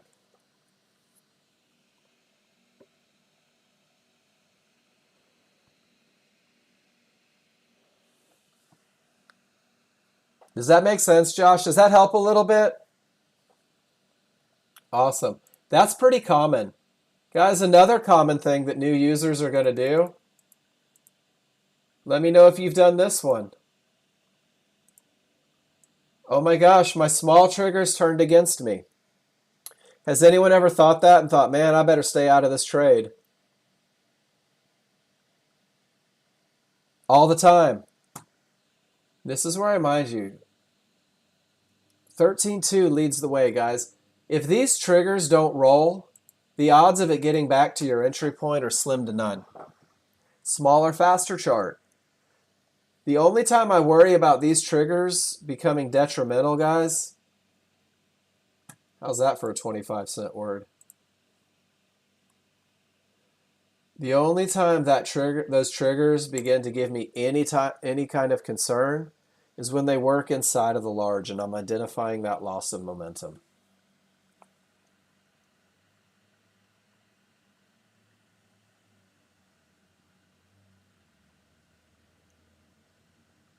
Awesome. Yuri put a note in there. Yuri, I can't picture it in my head what you did because I don't use the charts that you use. But guys, I want you to see something. Yuri said he tested 100 trades. Based on the 100 trades with consistent conditions, he was able to create a win-loss percentage. And this time he says 80% of it was a loss. So what Yuri did is he created a look that'll keep him out of the trades. Guys, this is how plans are built. This is how rules come to be. Nice job, Yuri. Josh, does that make sense? If they're odds favorable, they probably have to turn to get you to the best area. If they're inside, then that kind of changes things. Great questions today. Carl, termination. It is a termination condition on the bottom. Where did you get in here? 1032. Ah, I see what you did. It's this one right here that you took. Carl, this is beautiful. Termination. He waits for the small to get to the right side of the large. He waits for the large to roll. Everything rolls. This is nice. Based on the termination condition, Carl's willing to take this shot that this area is not going to survive and it's going to push lower. I was looking down here and I was like, Carl, that's beautiful. Every chart agrees, right? We have a trader that said once in this classroom, he goes, when it's obvious, take the trade. And it's funny because it takes a while for it to be obvious. And there was a point in my life where I hated that word obvious, because things weren't obvious to me because I hadn't done the study. Termination condition, pivot stop out at resistance. What a great indication that that market's probably going to stop. This pivot doesn't come from an area, it comes from beyond the area. Tons of momentum in the small triggers, large triggers roll. Every trigger rolls, everything says down. Just waiting patiently for everything to agree with the trade yields results. Looks like it was about 1032-ish, right after inventories came out. Great questions, everybody. What do we think? Odds favorable? No terminations? Pull back to an area of resistance inside of favorable large triggers? Why are you guys not flooding my room with this picture right now? If you're not, maybe you're not comfortable yet. That's okay. Can we put a checklist on it? Look at all these pictures I've already taken. Have you taken that many? Guys, are we coming from a good top? Okay, I'm going to ask Black and White Tiger, Gerson, are you still with me? Did you have to go off and get into life?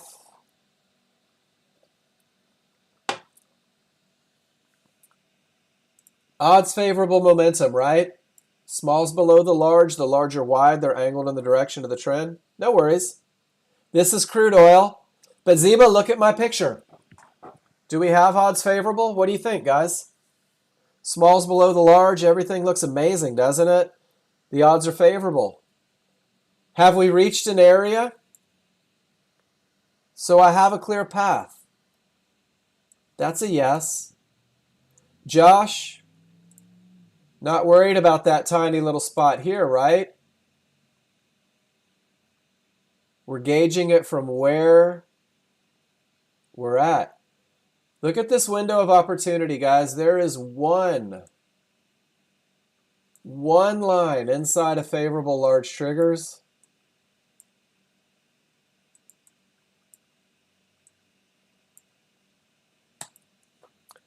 We knew that we had momentum. We knew that there was nothing in the way.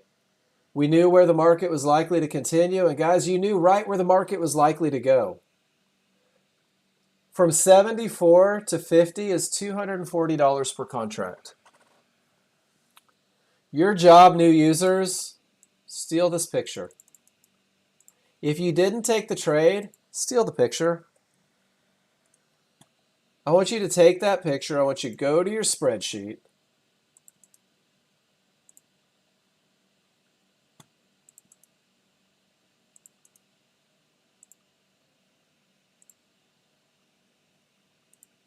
Gary, you misread that as a 50-50? Okay, no worries. Whoops, they kicked me out, guys. I don't know. I think this might be a sign. Maybe I should go play golf instead of teaching this class. What do you think? No way. I'm having too much fun here. I love teaching this class, guys. I really do. It seems silly. You know, they say when you love your job, you'll never work a day in your life. I don't ever feel like I work, guys. Job security. That's you guys. You're my job security. Keep asking those questions. Perfect, crude, high probability trend trade short. Guys, there's one more. I'm up to 116 in my spreadsheet. 116 instances of high probability trend trades. Every one of them looks like this. Every one of them could be put up against a checklist. This is how you build confidence. Oh, you know what? I forgot to share my screen. So what I did is I took this picture, guys, and I put it into my checklist or into my spreadsheet. 116 opportunities of high probability trend trades. What's it look like when you begin to develop trust in the methodology? Let's see. Ron, what did you do? Ron says, I have a clear path. I know where my problems are. I'm going to hop in. I'm going to hop out. And I'm going to buy a new motorcycle this spring. Sam User. Ah, this is where I get proud, guys. Look at this. Odds favorable. No terminations. Look at that entry. Sam, do me a favor. Remind me how long you've been with us. If you don't mind, you don't have to put your business in class. But I know it hasn't been that long.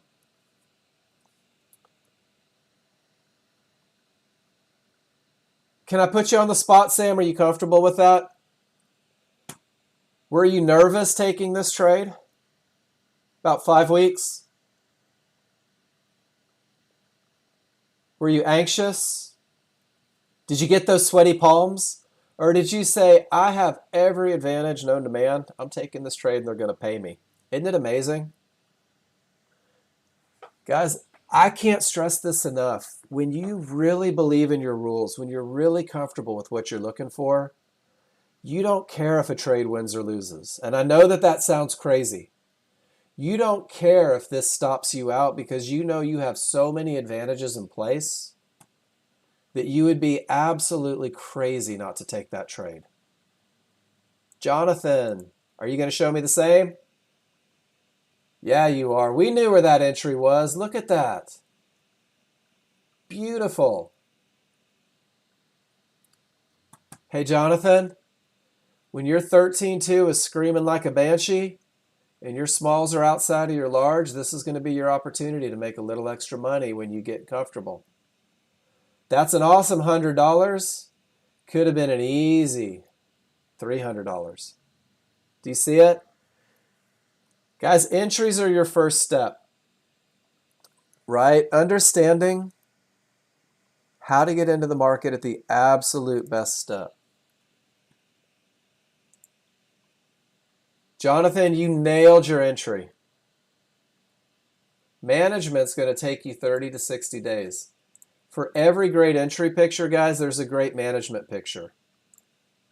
Can I make that bigger? So Jonathan, here's your management picture. Won't even look at the entry. When 13-2 triggers are strong and there is nothing in the way, the odds are favorable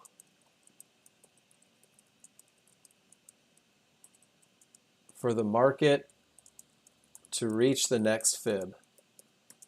And now you can start using where the market is likely to go. And look how it hit 68.41, that divergence low to the tick. Wouldn't it have been awesome to have your target 68.43 and make 300 instead of 100? So here's that management. I love it. I love what you did. Because if you take this trade 3 times a day, you're making $6,000 a month on those $100 trades. But every opportunity for a trade becomes an opportunity to get better and better at management. Every great entry provides a lesson to take your trading to the next level. So I'm going to take this picture, and once again, I'm going to upload it to Screencast, like I do. And I'm going to go to my spreadsheet, and I'm going to go to Management Things. And I'm going to fill my spreadsheet with an opportunity for education. I'm going to put the link in there, and I'm going to call it When to Hold. And now I can start studying my management because I'm getting great at my entries. Does that make sense, everybody? We're just creating a plan rooted in foundation that we can grow from. Anything can happen triggers. Area hadn't broken, and it pushes up to a higher level. Now I have anything can happen triggers, but I do have a clear path. Not a high probability scenario, but if I wanted to take a shot at a medium probability trade and manage it aggressively, I can pick the spot where the market has the potential to continue from because I understand my entries. Guys, the S&P is ugly, isn't it? They finally broke support right to the next level of support, and the fight begins again, guys. 90% of what you do is going to be waiting for advantages. 90% of what you do is going to be chart reading. Being a successful trader is boring. Anyone else feel that? Being a successful trader isn't the most exciting thing in the world, but it sure does generate a lot of happiness. Let's go to the Discord channel, guys. I want you to see this new section that John put in there. It's rinse and repeat. John Novak built a section over the weekend, guys. I love this. I've been teaching this software for 2 years, and I got something out of this lesson. Trigger lines. Being able to read your triggers establishes the advantage of momentum, right? He goes through what causes the trends. He gives you great pictures of what the advantage looks like. He talks about anything can happen. He talks about the relationship versus the areas going into termination conditions, right? Understanding that when the triggers don't break, not looking for those longs. Guys, if you haven't yet, go through this trigger reading. Let me give you a link to it. This is a great study for the afternoon if you're looking for something to do. Sam, aren't you glad you didn't stop trading? You had to take one more winner. Go through that trigger line reading, guys. If you have questions, ask me about it. Well, never got a pullback, did we?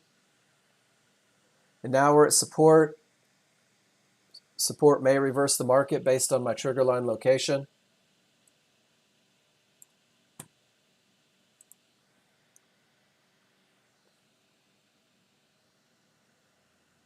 I love it.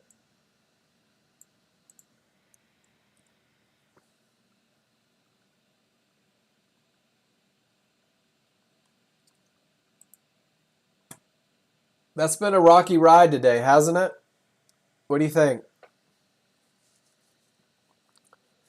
You know what happens when we have these rocky rides, guys, is you take losers. Everybody does. It happens. Do you know what I haven't seen in this room a whole lot? Anybody sharing where they tried to break rules? Not one person has shown me a broken rules trade today. Does that seem odd? Does it seem odd that in a classroom of 50 plus people, nobody's broken a rule and taken a trade? Why do I say that? Guys, I say it because I need to see what you're doing if you want me to help you, right? I need to see what you're doing to minimize your learning curve. Gary, you did, absolutely. Thank you.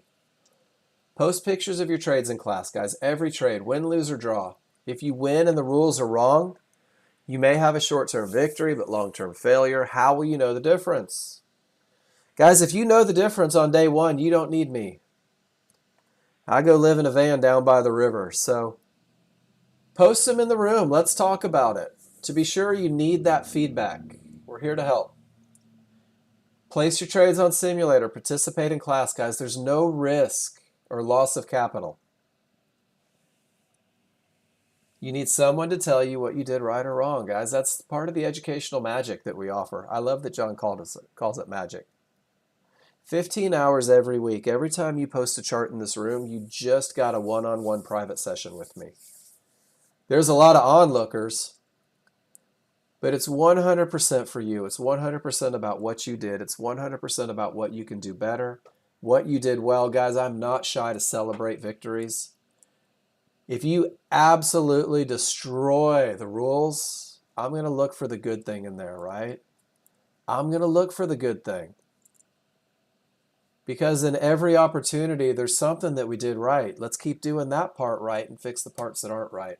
I'm going to give you guys this one too in the room. Guys, I gave you a lot of stuff. Steal it. Save it. Guys, this is your whole outline for education in one page. For management. No worries. Gerson, I'll tell you what. Let me go refill my water real quick. Justin, it's not giving me... The first one looks like screencast was misspelled.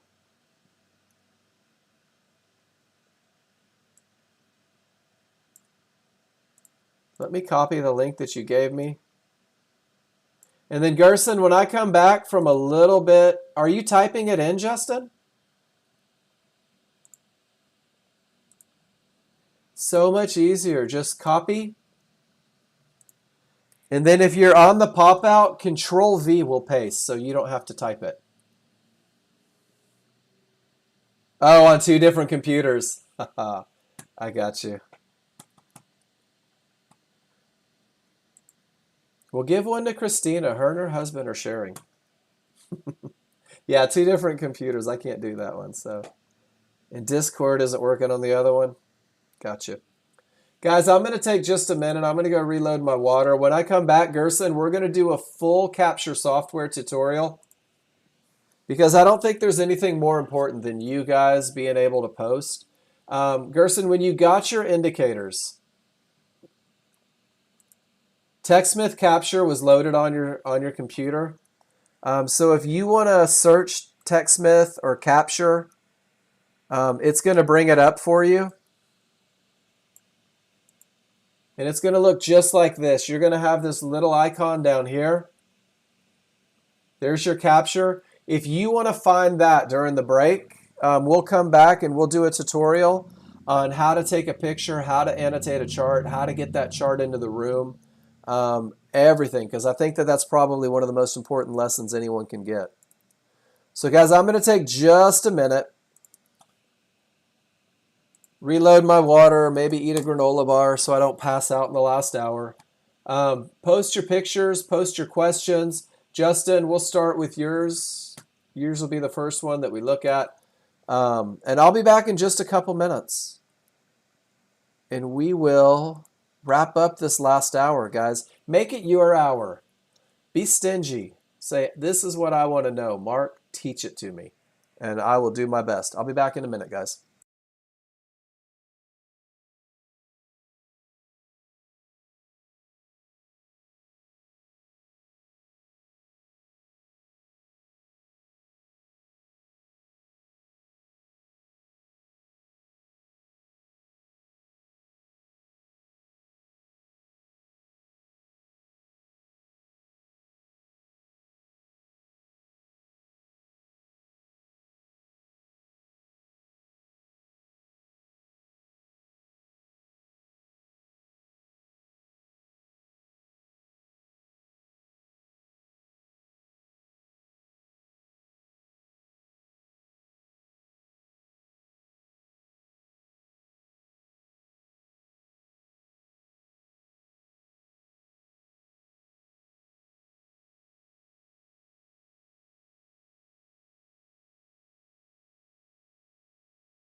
All right, guys, I am back.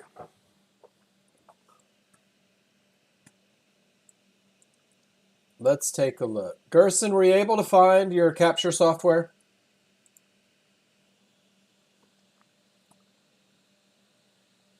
And while I wait for the response, Justin, let's see what you did. Nope. So Gerson, from your search bar, well, mine's showing my recents. Go to your search bar and just type in capture. And let me know if that comes up. Good morning, Christina. Nice to see you.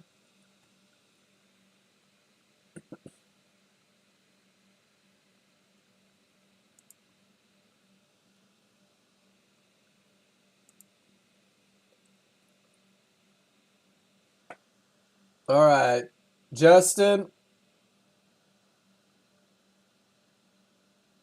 Oh, you had to download it on here? And you know what? If you're going to be doing this for a while, guys, I'm a big fan of Get Snagit. It's the same thing, has bells and whistles. It's $63, I think. So, Gerson, we'll go through the whole process, and I'll get the link up and over to you.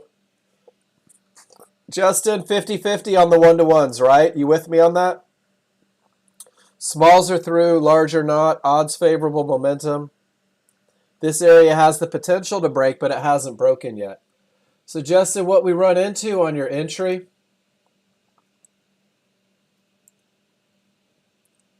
1, 2, 3 divergences in the same location. Did you recognize that as a termination condition in the moment? Yeah. So your small chart was telling you that this one probably wasn't going to work. No, you're great. And here's the cool thing, Justin, is eventually you'll take the shot from right here. And you'll make money all the way down. No, Gerson, this class belongs to you. Please don't ever feel that way. I won't tell you how to feel. This class belongs to the new users, 100%. That's what it's designed for. It's for the brand new people. Justin, you take the first entry, the first 50-50. There's your trouble spot, second divergence prints. There's one more shot, third divergence prints. Don't take that shot. It's probably not going to work. Does that make sense?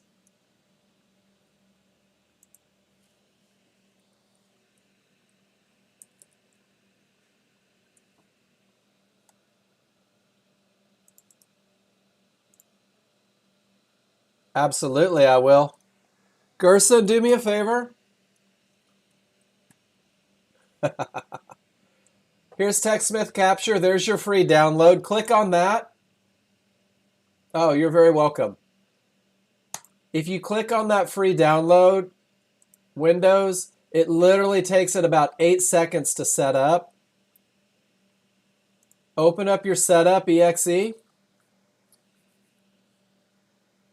Here we go. Put it on a different monitor. You just have to accept it and continue, and you'll have that TechSmith Capture down here in the bottom in about 6 seconds. And then once you get that, let me know, and we'll get you taken care of. Guys, how horrible would it be of me, and this is important that you guys understand that, if I tell you that your path to success is posting pictures in class, and then I'm not willing, and look at that, Gerson, it's already up on the new download. I would rather spend an hour on taking pictures than looking at pictures, if that helps you guys out. All right, so Justin, we're going to repeat it. How about if we do this?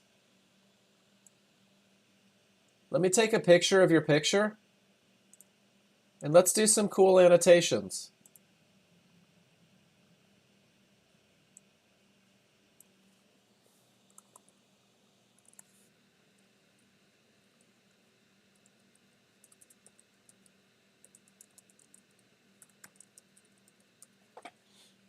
So Justin, we had a 50-50, potential but not broken.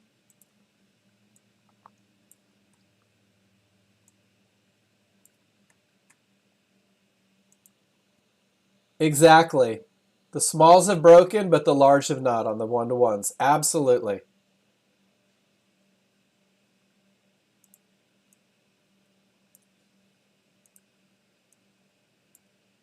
Whoops. And I like this because it shows the progression. One divergence, strong triggers, best shot at that 50-50. Absolutely, because the large are still above. So let's do this. Let's point one arrow to the small triggers, because I'm going to give you this picture. One arrow to the large. So one divergence, strong triggers, that's your best shot. Two divergences, weak triggers.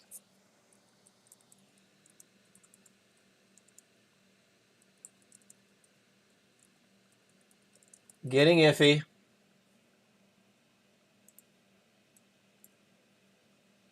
And then three divergences is a term. No trade. Oops. There we go. See if I can make that work.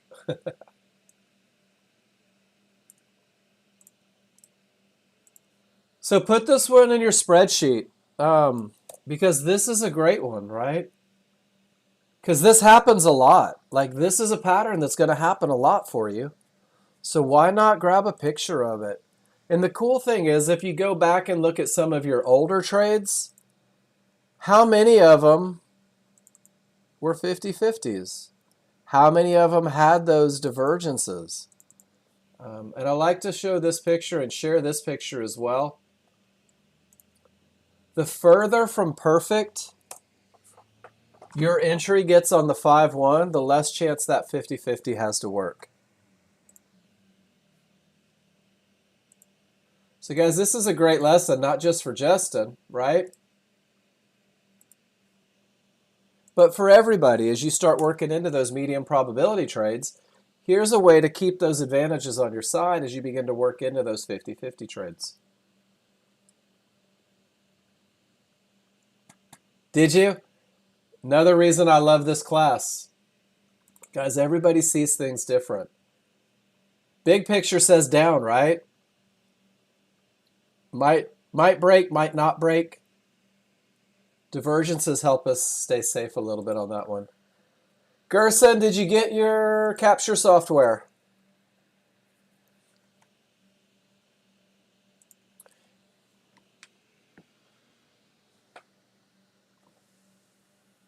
I hope he didn't ditch. What do we see right now on the S&P, guys? Almost reached an area. Don't have odds favorable momentum. All of my trigger lines are above support. Can we just wait a second?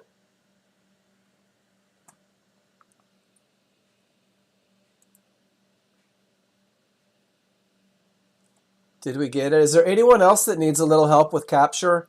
Guys, I love teaching this. I used to teach this at the beginning of the class every day.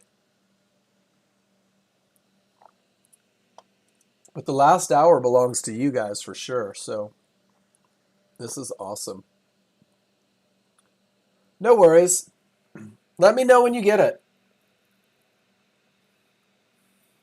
Were you able to click on everything and find it?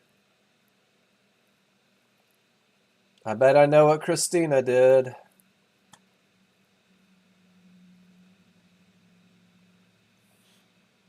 Big red dot, that's the one. Guys, Christina loves odds favorable momentum. Trend says down. Let the area clear. Love your exit, Christina. Show them all, please. Nice job. Q27. There's that 50-50 with the divergences. Gives us a pivot stop out. Gives us odds favorable. Look at that look. Beautiful. One divergence. Best shot. Q27. I love it. And then you took the same one. that Justin took. Yeah. Isn't this great, though? This is a 50-50 as well. First shot's always the best shot. Guys, on a 50-50, your first shot is always the best shot. The more it dances around, the less likely it's going to work. Great trade. All right, Christina, Gerson and I are going to take a picture, and then we're going to come back and look at yours. Gerson, are you ready? Great big red dot. I'm going to run through it, and then you can practice it. So I'm going to click capture. Once I click on the big red dot, I have two options. If I hover over just one chart, it's only going to take a picture of one chart. So what I really want you guys to do when you're presenting pictures is I want you to left click on your mouse in the upper left-hand corner and drag it all the way down to the bottom right and release. And when you release, it's going to give you a couple options. It's going to give you capture an image. You can capture a video. Man, for you guys that want to know what you're doing in the moment, capturing a video while you take a live trade is a great way to see what you're doing and what you're thinking. Talk yourself through it. We're going to capture the image. Once I capture the image, I'll blow this up. It gives me my image preview, everything that we just saw. So that's the first half. The next half is for you and I to have a conversation. And you can use the arrows, right? You can use shapes if you want. But the most important tool that you guys can use is this call out button. This is where I want you to write your rules. And it's not just so I know what the rules are. Guys, I know what the rules are. But if you write your rules on the chart every time you take a trade, you're reinforcing your ability to recognize these rules. Maybe you don't take a trade. So you can still use the call out, and you can start reinforcing that this is a termination condition, right? No more long trades. You can use that call out and you can say termination condition at support. No more short trades. You could say all of my triggers are through.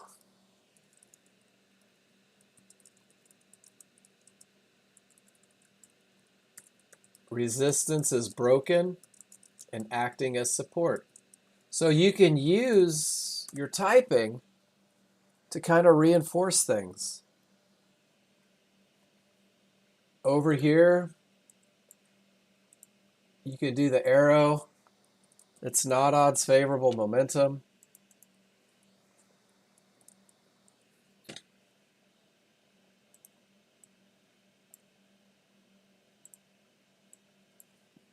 Are you guys getting the gist here?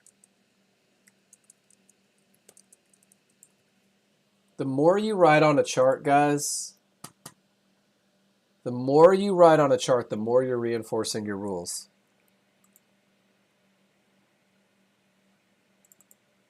So my hope is that you guys vandalize the hell out of these things. There's a picture of an annotated chart just to help out. So Gerson, so far so good. You've taken a picture. You've graffitied it up as much as you possibly can. So now we're going to share it. In the bottom right-hand corner is an upload button. I'm going to click upload. And it's going to tell me that my file is being uploaded, and it's going to give me this link. All I have to do is click copy at this point, and then come over to the chat room. Since I'm in the pop-out, I'm going to hit Control-V and click enter, and it's going to put that picture in the room. And then just a little bit of patience. I get to them in order after the rules are done. But then we can have that conversation. If I want to go back and edit a little more, I can edit a little more. And if I just click copy, I can post it directly into the room without that screencast link.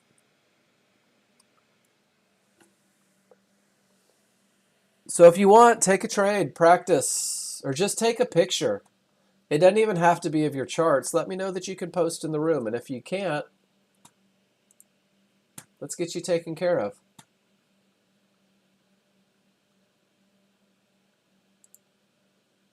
All right, Christina, what did you do?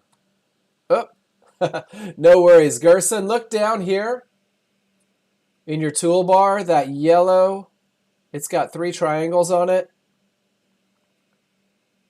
If you click it, it should bring that red dot back up. Did that get you?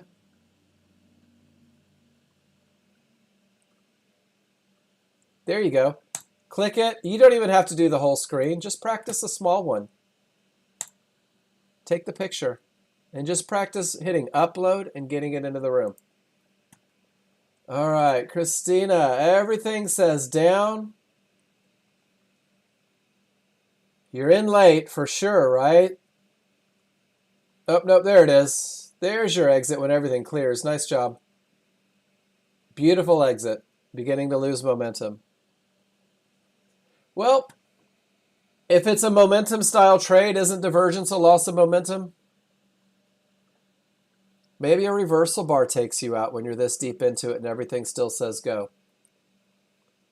But it's a momentum style trade. And it's rare that the market straight lines that much. So I love the idea of being aware. Your bars are working back inside, right? They're getting to the other side. This is an indication that it may push up a little more. I love your exit.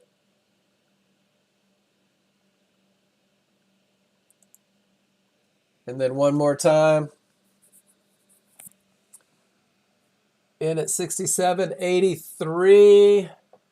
This one is a little more gutsy. When you get a pivot that doesn't come from anywhere, Christina, look at the trend. It's been screaming down forever. And then it comes back. This mid-band, you've got to be aware. That's your first bounce point. No, you had the momentum, absolutely. You just have to recognize that you're trading directly into a mid-band in a very established downtrend. And mid-bands like to hold when the world is collapsing. So maybe in a little lower and out at the mid-band, and then wait to see if that thing's going to break. Your triggers lead everything. And I don't think you can really base too much on the triggers. When your triggers are screaming, when there's that much momentum and everything says this, it's going to push a little bit. Being aware helps you with that great exit. I'm not saying don't go into it with that momentum.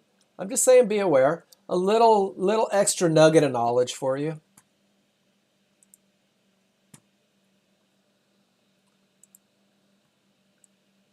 Because look, termination, overrun, mid-band support, keeps going, overrun, mid-band support, finishes the move. So we see this a lot. Overrun, pulls back to the mid-band, finishes the move. Right to it, mid-band. So you start seeing this pattern happen a lot. That's a little consolidation. But when that market is really trending one way or the other, you see that mid-band hold a lot just to continue that trend if it's going to keep going. What are we seeing now? Smalls breaking above the large. We're starting the beginning process of that acceleration. Smalls are above the area, large are above the area. This area is broken, likely to act as support. It's not the best trigger look. Let's see if 0262, let's see how they feel about all the trigger lines above.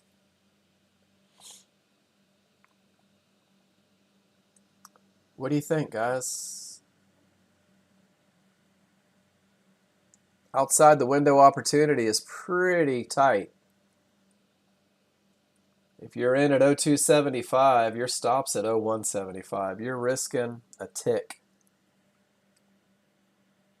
And now you're just seeing if that's really the beginning of momentum or if it's a little bit of overrun.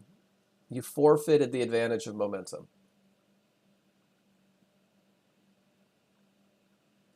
I like watching these guys. Sometimes if you're not interested in taking the trade, let it play out. Talk it through. What do I see? Not odds favorable, potential beginning.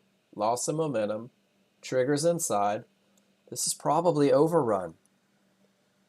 Your smalls inside of the large gave you a good indication. Multiple divergences gave you an indication. That was a last push to try and break the area. There's one more divergence. The triggers are inside. It's enough to let you know probably not going to work. Does that make sense? Forfeiting the advantage of momentum, it's no longer high probability. And they push straight to a key area, and look how the market reacts on it, guys. You have the advantage of understanding where these areas are likely to stop, where they're likely to go. Gerson, did you get a picture taken?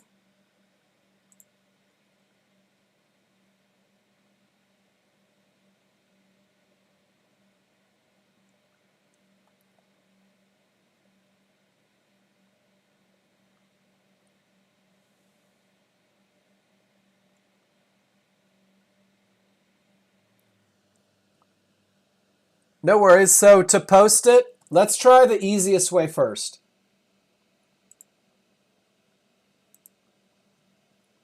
So if I take the picture, where'd my capture software go?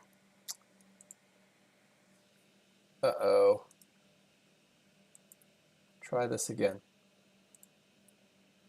So the easiest way to do it, let me see if I can get this up. Capture software is giving me fits. I need to kill it completely real quick. Sorry guys, let me turn on my task manager.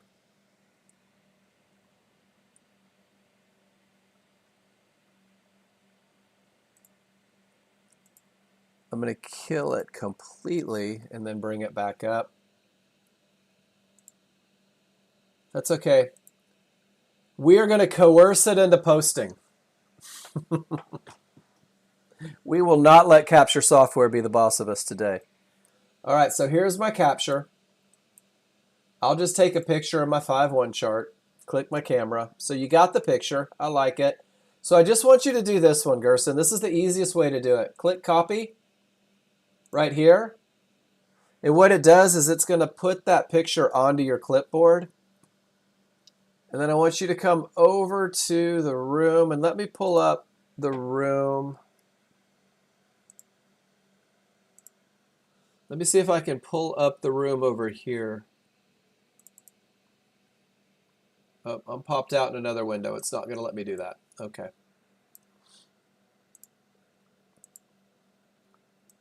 So from the room, whoops, get back over there.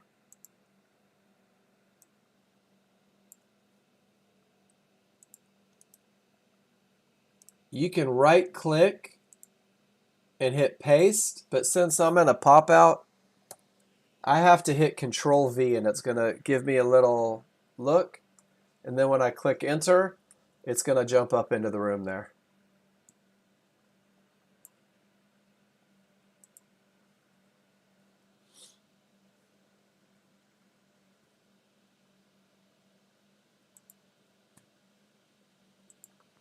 Look at that, a little bit of overrun, right? The loss of momentum, let us know. Big push down.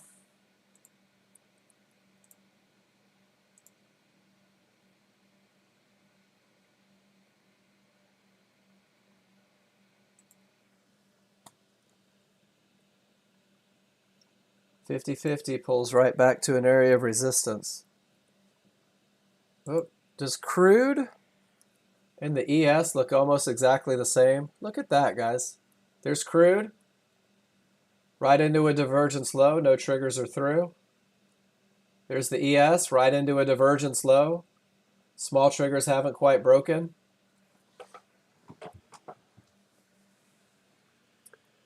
These patterns that we teach repeat themselves over and over.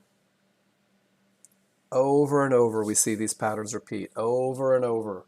We see the exact same things happening at termination conditions.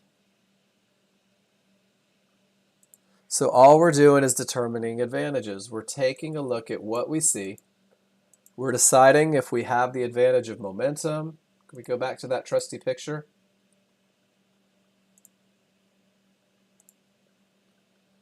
Takes 3 things to make a trade. Momentum, a clear path, and an area. 13.2 gives us momentum. 13.2 gives us a clear path. First look. 5.1 gives us an entry area. And once you start breaking that equation, once you start changing the dynamic,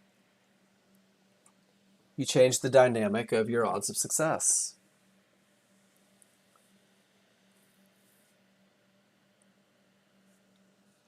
Termination condition, right? Does everybody see?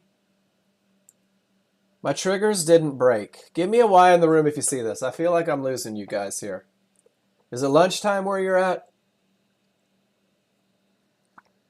Small triggers never made it through, did they? Textbook termination condition. Guys, the pictures that I love to see, and I know it sounds silly, I love to see this entry. I love to see that you gave it a shot. I love to see that you absolutely nailed your entry had the rules been met. Because what it does is it creates a conversation about termination conditions. It reinforces your ability to recognize them. Show me these pictures, guys. Don't hide these from me. Look at that. There's another termination condition. Once again, holy smokes. Patterns repeat themselves. And if you don't learn history, you're doomed to repeat it, right? Didn't somebody say that once?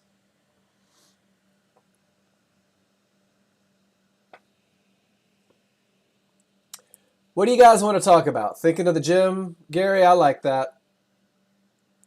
Safia, take care. Have a wonderful day. Where is the trend up, Zeba? This red background on my 13.2?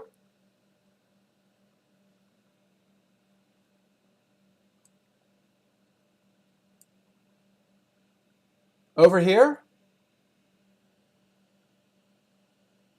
On the 5.1?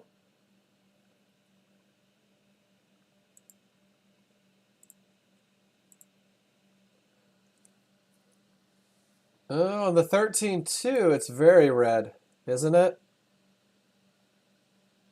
Well, here it was up, absolutely.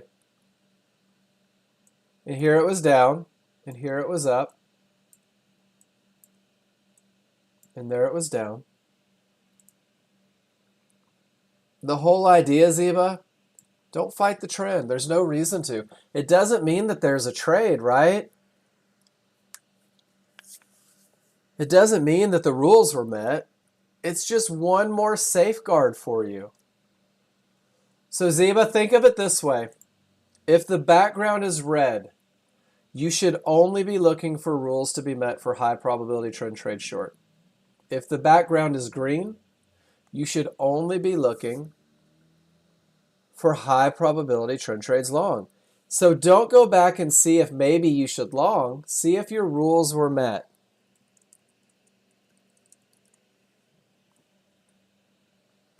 There is no, here, watch this. All right. I don't want you to confuse. You ready, Zeba? We're going to take all the noise out of the way.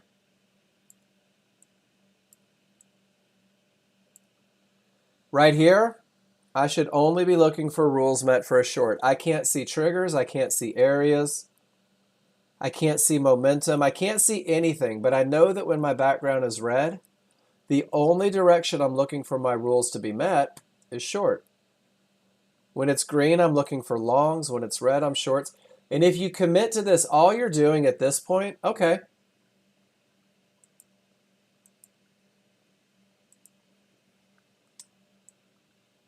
So if you're only looking for rules to be met, love it. Were the rules met for a short right here? Let's go this way. Isn't this a termination condition, Zeba? Price reaches an area, triggers don't break through, so the rules aren't met, right?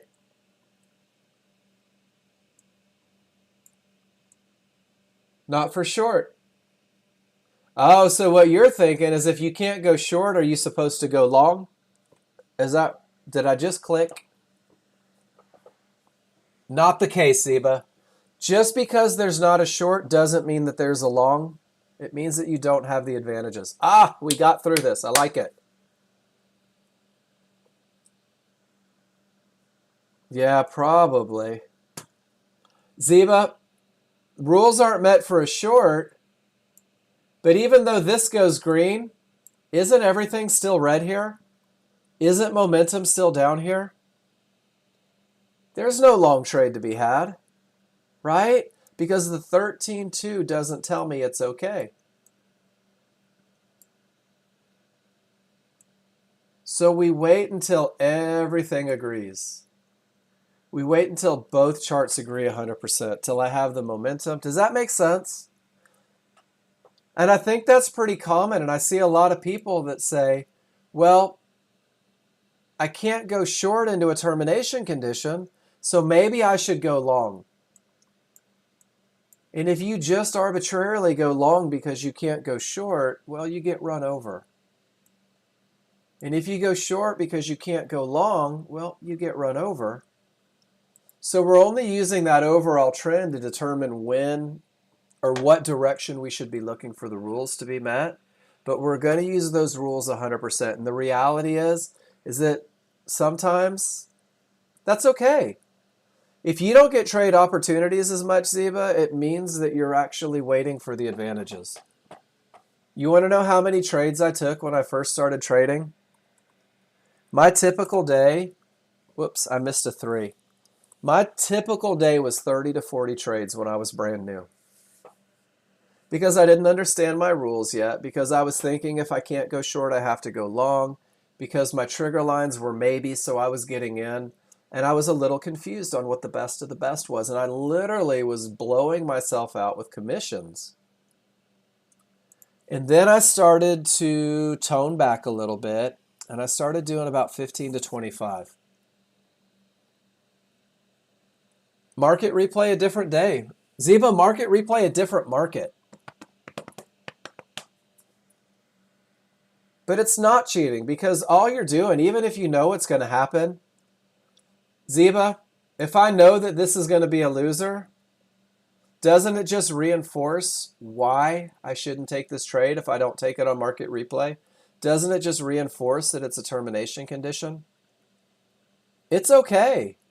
So use market replay to skip the trades that you shouldn't take, but the ones that, one of the biggest advantages of market replay is, let me see how this one's set up at 10:59. Whoops.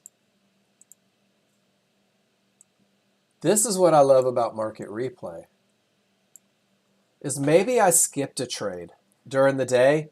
Maybe take the right trade. But Zeba, what if you skipped the right trade because you talked yourself out of it or you got confused, right? What if you had the perfect trade set up and you said to yourself, I'm not going to take this trade because I think XYZ. So you go back on market replay and you reinforce following the rules. You reinforce the results. And that's what market replay is for, guys. It's not about, that's perfect. I love it. Market replay isn't about making money. Who cares about making money? It's about taking the same rules. Hey, Falcon, are you comfortable writing rules on the chart? Does that make sense though, Zeba?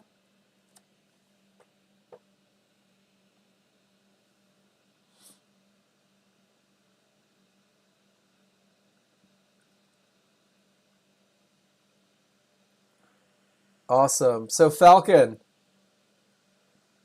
you got in, you let everything clear, and then you hit a termination condition and you absolutely refuse to let go. So if you write your rules out, Falcon, I'm not sure what got you in here. I don't see an entry chart other than the 5-1. I'm assuming you took this signal and got in, right? Am I reading it right? Odds favorable. You said I'm going to giddy up. So a divergence low that the trigger lines haven't broken through, this becomes an area likely to stop the market. It's a potential termination condition, right, Falcon? Comfortable with that? So far, so good? Cool. So what happened is it held. The termination condition held. Market flow gave you another indication down. You could have at least moved your stop behind there. So what you did is, if I had to sum it up, is you hoped the termination condition would hold, and it didn't. Or you hoped that it would break, and it didn't. And that hope got you stopped out on the wrong side of everything. So let's look at the other side of that coin, Falcon. So you take this trade, you're using your 8 range, you love it, everything's good. 83.50, you were in it, or 93.50, 97.25. That's almost $200 of profit into an area with the potential to hold. Doesn't that feel better than losing 150? Because you knew that this line was here. You knew that the trigger lines weren't through. There's no reason. Just take your money. Take your money and wait for the next best opportunity.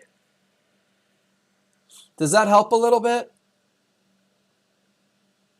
13.2. So the way I teach in class every day, and this will actually refine your entries a lot more. So the way we teach in class every day, let me find my pictures here, is we use the 13.2 just like you did for the trend, for the triggers, for the terminations.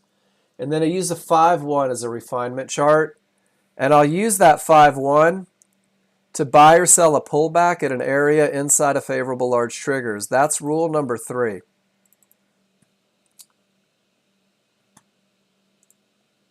So when everything says up and there's nothing in the way on the 13.2, I'm going to buy or sell a pullback right there on the 5.1. Right there at an area inside of favorable large triggers. My risk is established. And I can also use that 5.1. And Justin gave us a great example of this earlier. I can use that 5.1 to recognize multiple divergences faster than I can on any chart. And it creates an awesome opportunity to be able to manage trades. So if we look back at, was that the S&P? That you traded into right here, right?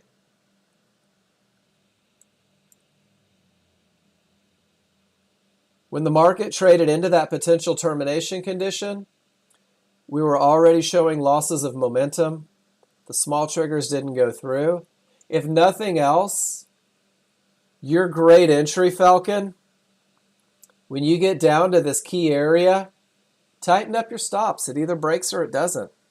But you can identify it before we ever get there. And I think that that's the key, is having a little bit of trust in these areas. They're great profit targets. Does that make sense? Great picture. Great questions.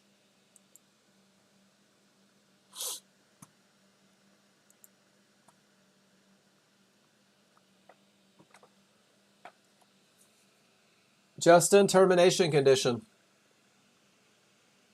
When you see something, you just want to be in. 5.1 in that case was better. Yeah. That's okay. You know why, Justin? Man, this answer is going to tick you off. I'm going to apologize in advance. Are you ready? I want you to brace yourself. It's because you're human, my friend. It's because inactivity is a pain in the butt to a trader. Being a successful trader is boring as hell. But Justin, do you see how it was a termination condition right here? Do you see how you lied to yourself so that you could take the trade?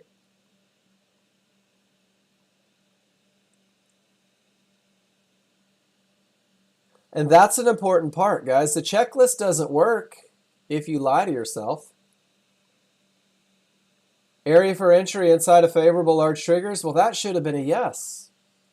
So what you need to do, Justin, is you need to go through and you need to review, right? Let me make sure. Guys, this is for everybody, not just Justin. Let me make sure that I'm totally confident on what it means to have odds favorable momentum. Let me make sure that I am rock star solid on what it means to not have a termination condition. And if you're not, man, take up every second of this classroom asking questions. And then let me make sure that I'm really clear on what it means to get at the absolute best of the best area. Justin, I'm here for you 100%.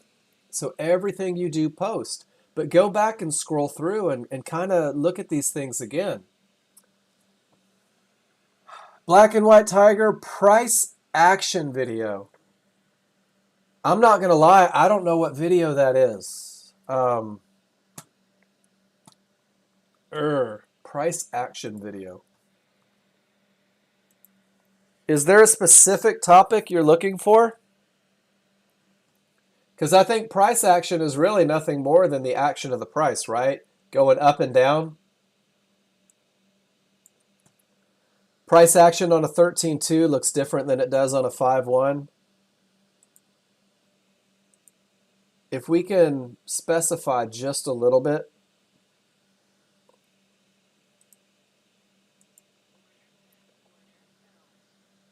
Let me know what you're looking for and we'll see if we can come up with something. Paul says, bingo. Paul, let the area break. Got odds favorable momentum. Pulled back to an area of resistance inside of favorable large triggers and made your money. Nice job, Paul. I'm not sure. Reach out to Jim. Oh my gosh, look at that. Odds favorable momentum, no termination conditions. Haha. It went right up to my first target. That was an easy 2.75. Then I get a divergence. The small triggers are coming down. Might push a little lower. Sorry, Black and White Tiger. I'm not 100% sure which video you're referring to. Let me send Jim a little note on the side and see if he's near Skype.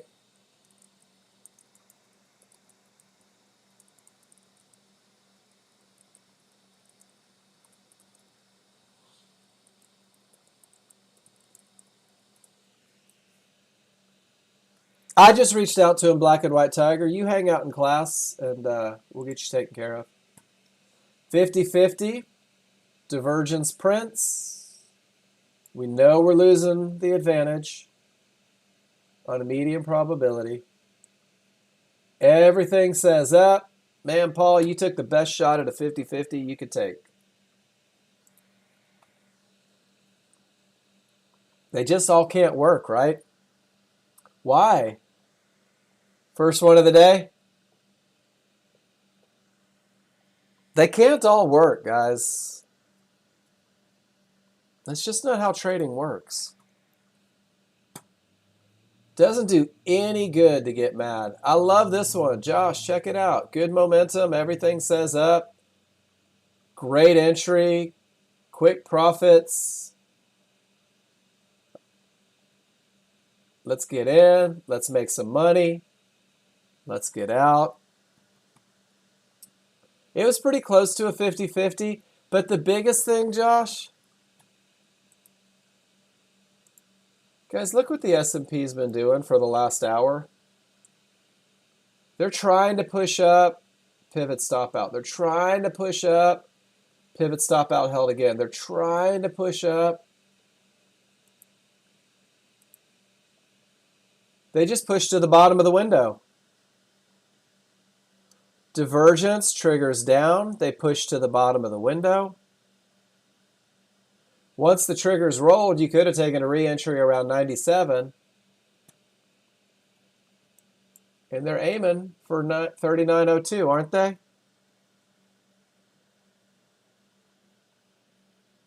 You're making your notes and pictures?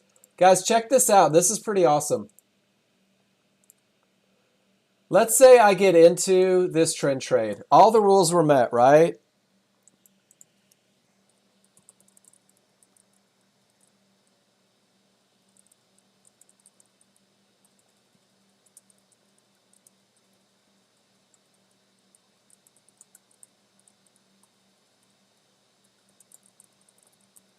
Sorry, multitasking. Josh, every rule was true, wasn't it? Cool. Came through, made some profits, might have stopped you out. Guys, this is your continuation trade. When everything is true, but you get stopped out, if you're looking for that second shot, small triggers roll, larger up, synthetic are up, everything says up, right? There's only one divergence against it. Look how it stabs back to the area at the small triggers.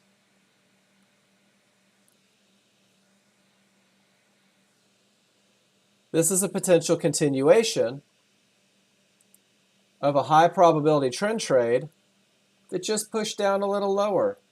That's your opportunity to take advantage of that second run. Do you see it? Pretty cool, right? And it's the exact same price. Did you notice that? It's the exact same price. I love it. Maybe 50-50 trade, right? 50-50, small's outside the large, area with the potential to break, but it hasn't broken. No divergence. Pulls right back to the top of the window. It either is what it is or it isn't. That one got run right over, didn't it? It's a medium probability trade.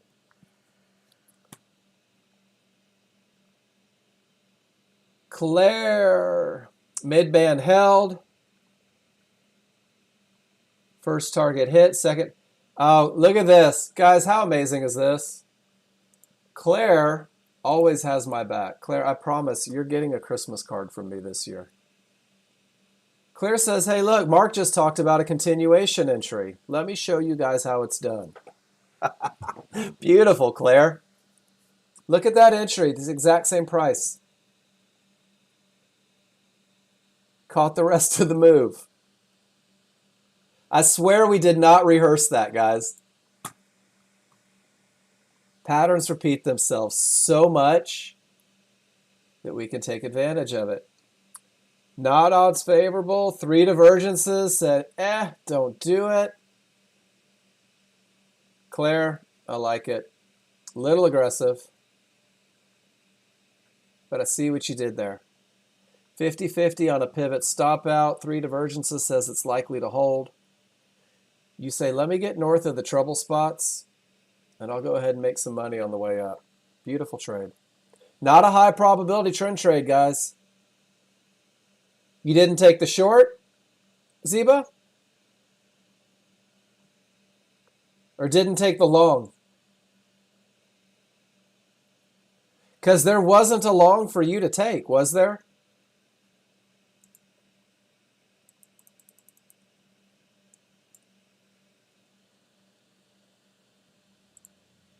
And guys, this is the difference between being new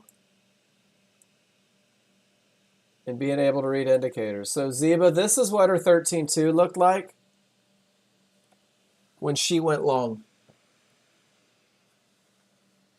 You see the direction? The direction says no long.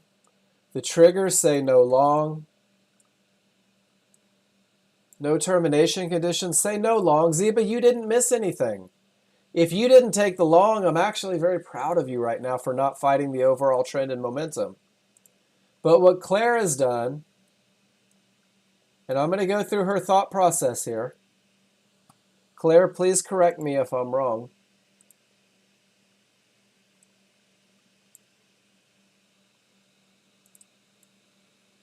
That pivot stop out never really broke. The large trigger stayed above it. And then 3 divergences is a potential termination condition. Claire's taking a different style trade based on chart reading, not based on letting the 13.2 lead the way, Zeba. There was no long for mere mortals here. There was no long for people that aren't so comfortable. Ziba, I would have rather seen you take the short and then manage out on the third, because that goes with momentum and direction. Does that make sense? This was your trade right here.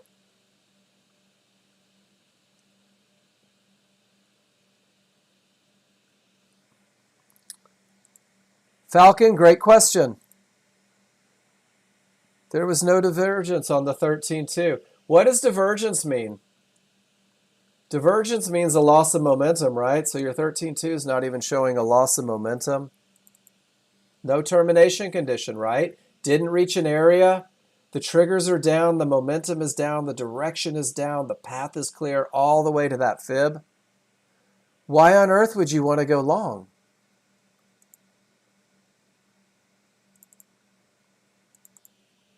Does that make sense, Falcon?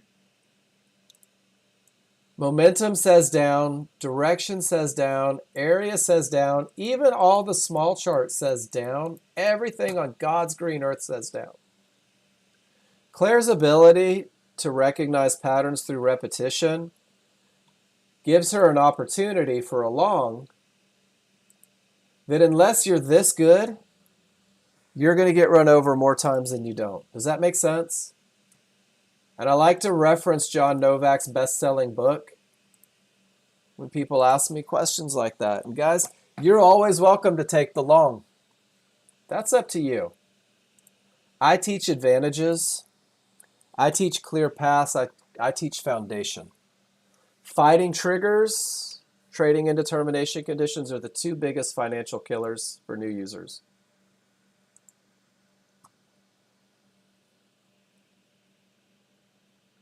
Falcon, odds favorable, no terminations. You get in really late there, which is okay, it happens. This one just didn't work. Falcon, I love the trade. The only thing that I'd say is you're still relying on that 8 range for your entry on it.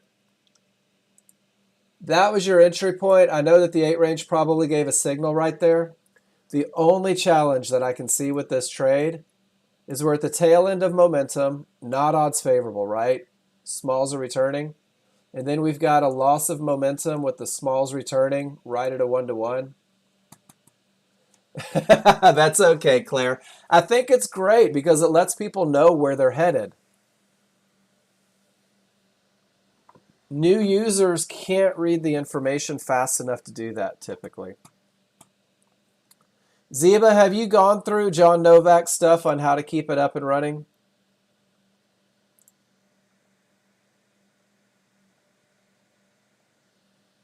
John Novak has posted an awful lot, and I'm not sure where it's at. Jason worked on it? Okay. I'm sorry that you're having that challenge. I know that that's frustrating. Ziba, if it keeps crashing on you, go back to 7. That's an option. You still have it. Hang out with it. And guys, I hate to not be able to fix your problems from where I'm sitting. It really does. It bugs me. Because I try to be as helpful as I possibly can. And Ziba, I know you did this, and this is for the other people. Guys, Jason Sager and Tech, if you're having software issues, man, let Jason work on it. So Ziba, John Novak's been able to get 8 to run without crashing, absolutely no problem. But there's a process to go through it. I can't remember the last time I had 8 crash. It may be a computer issue. It may be a OneDrive issue. I know some people are having challenges. Some people aren't. I don't know if it's luck of the draw. I know that the software is exactly the same.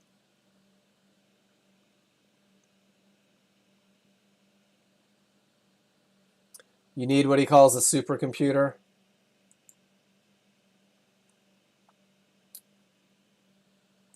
Guys, Paul just posted. And he says he doesn't care. No problem. Christina, have an awesome afternoon. Thanks for being here. I like seeing how fast you're growing and finding your groove.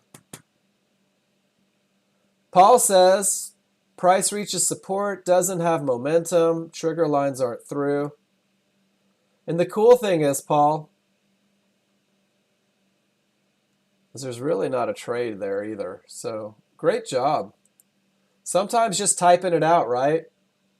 This is what I see. This is why I'm not doing it. This is what I see. This is why I'm going to do it.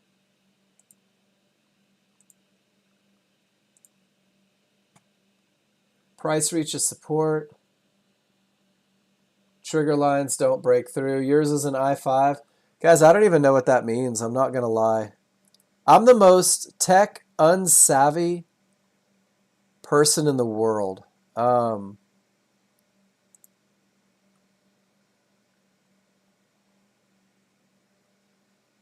I have an i7, it seems. There we go. There's mine. Guys, I use a gaming laptop. There's a reason that I teach the indicators and not do your tech work.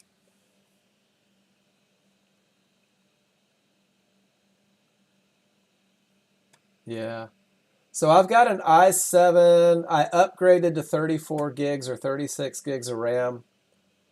Whatever the hell that means. Guys, I don't know what any of this means. And you know what, Ron?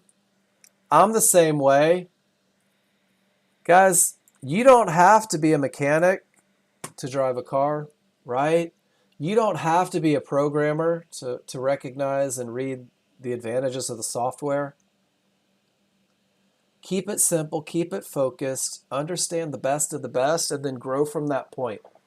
If you promise to do that, I promise to never give up on you. Guys, there's a termination condition, 3 divergences. Psh, Claire just went long. Dang it, Claire.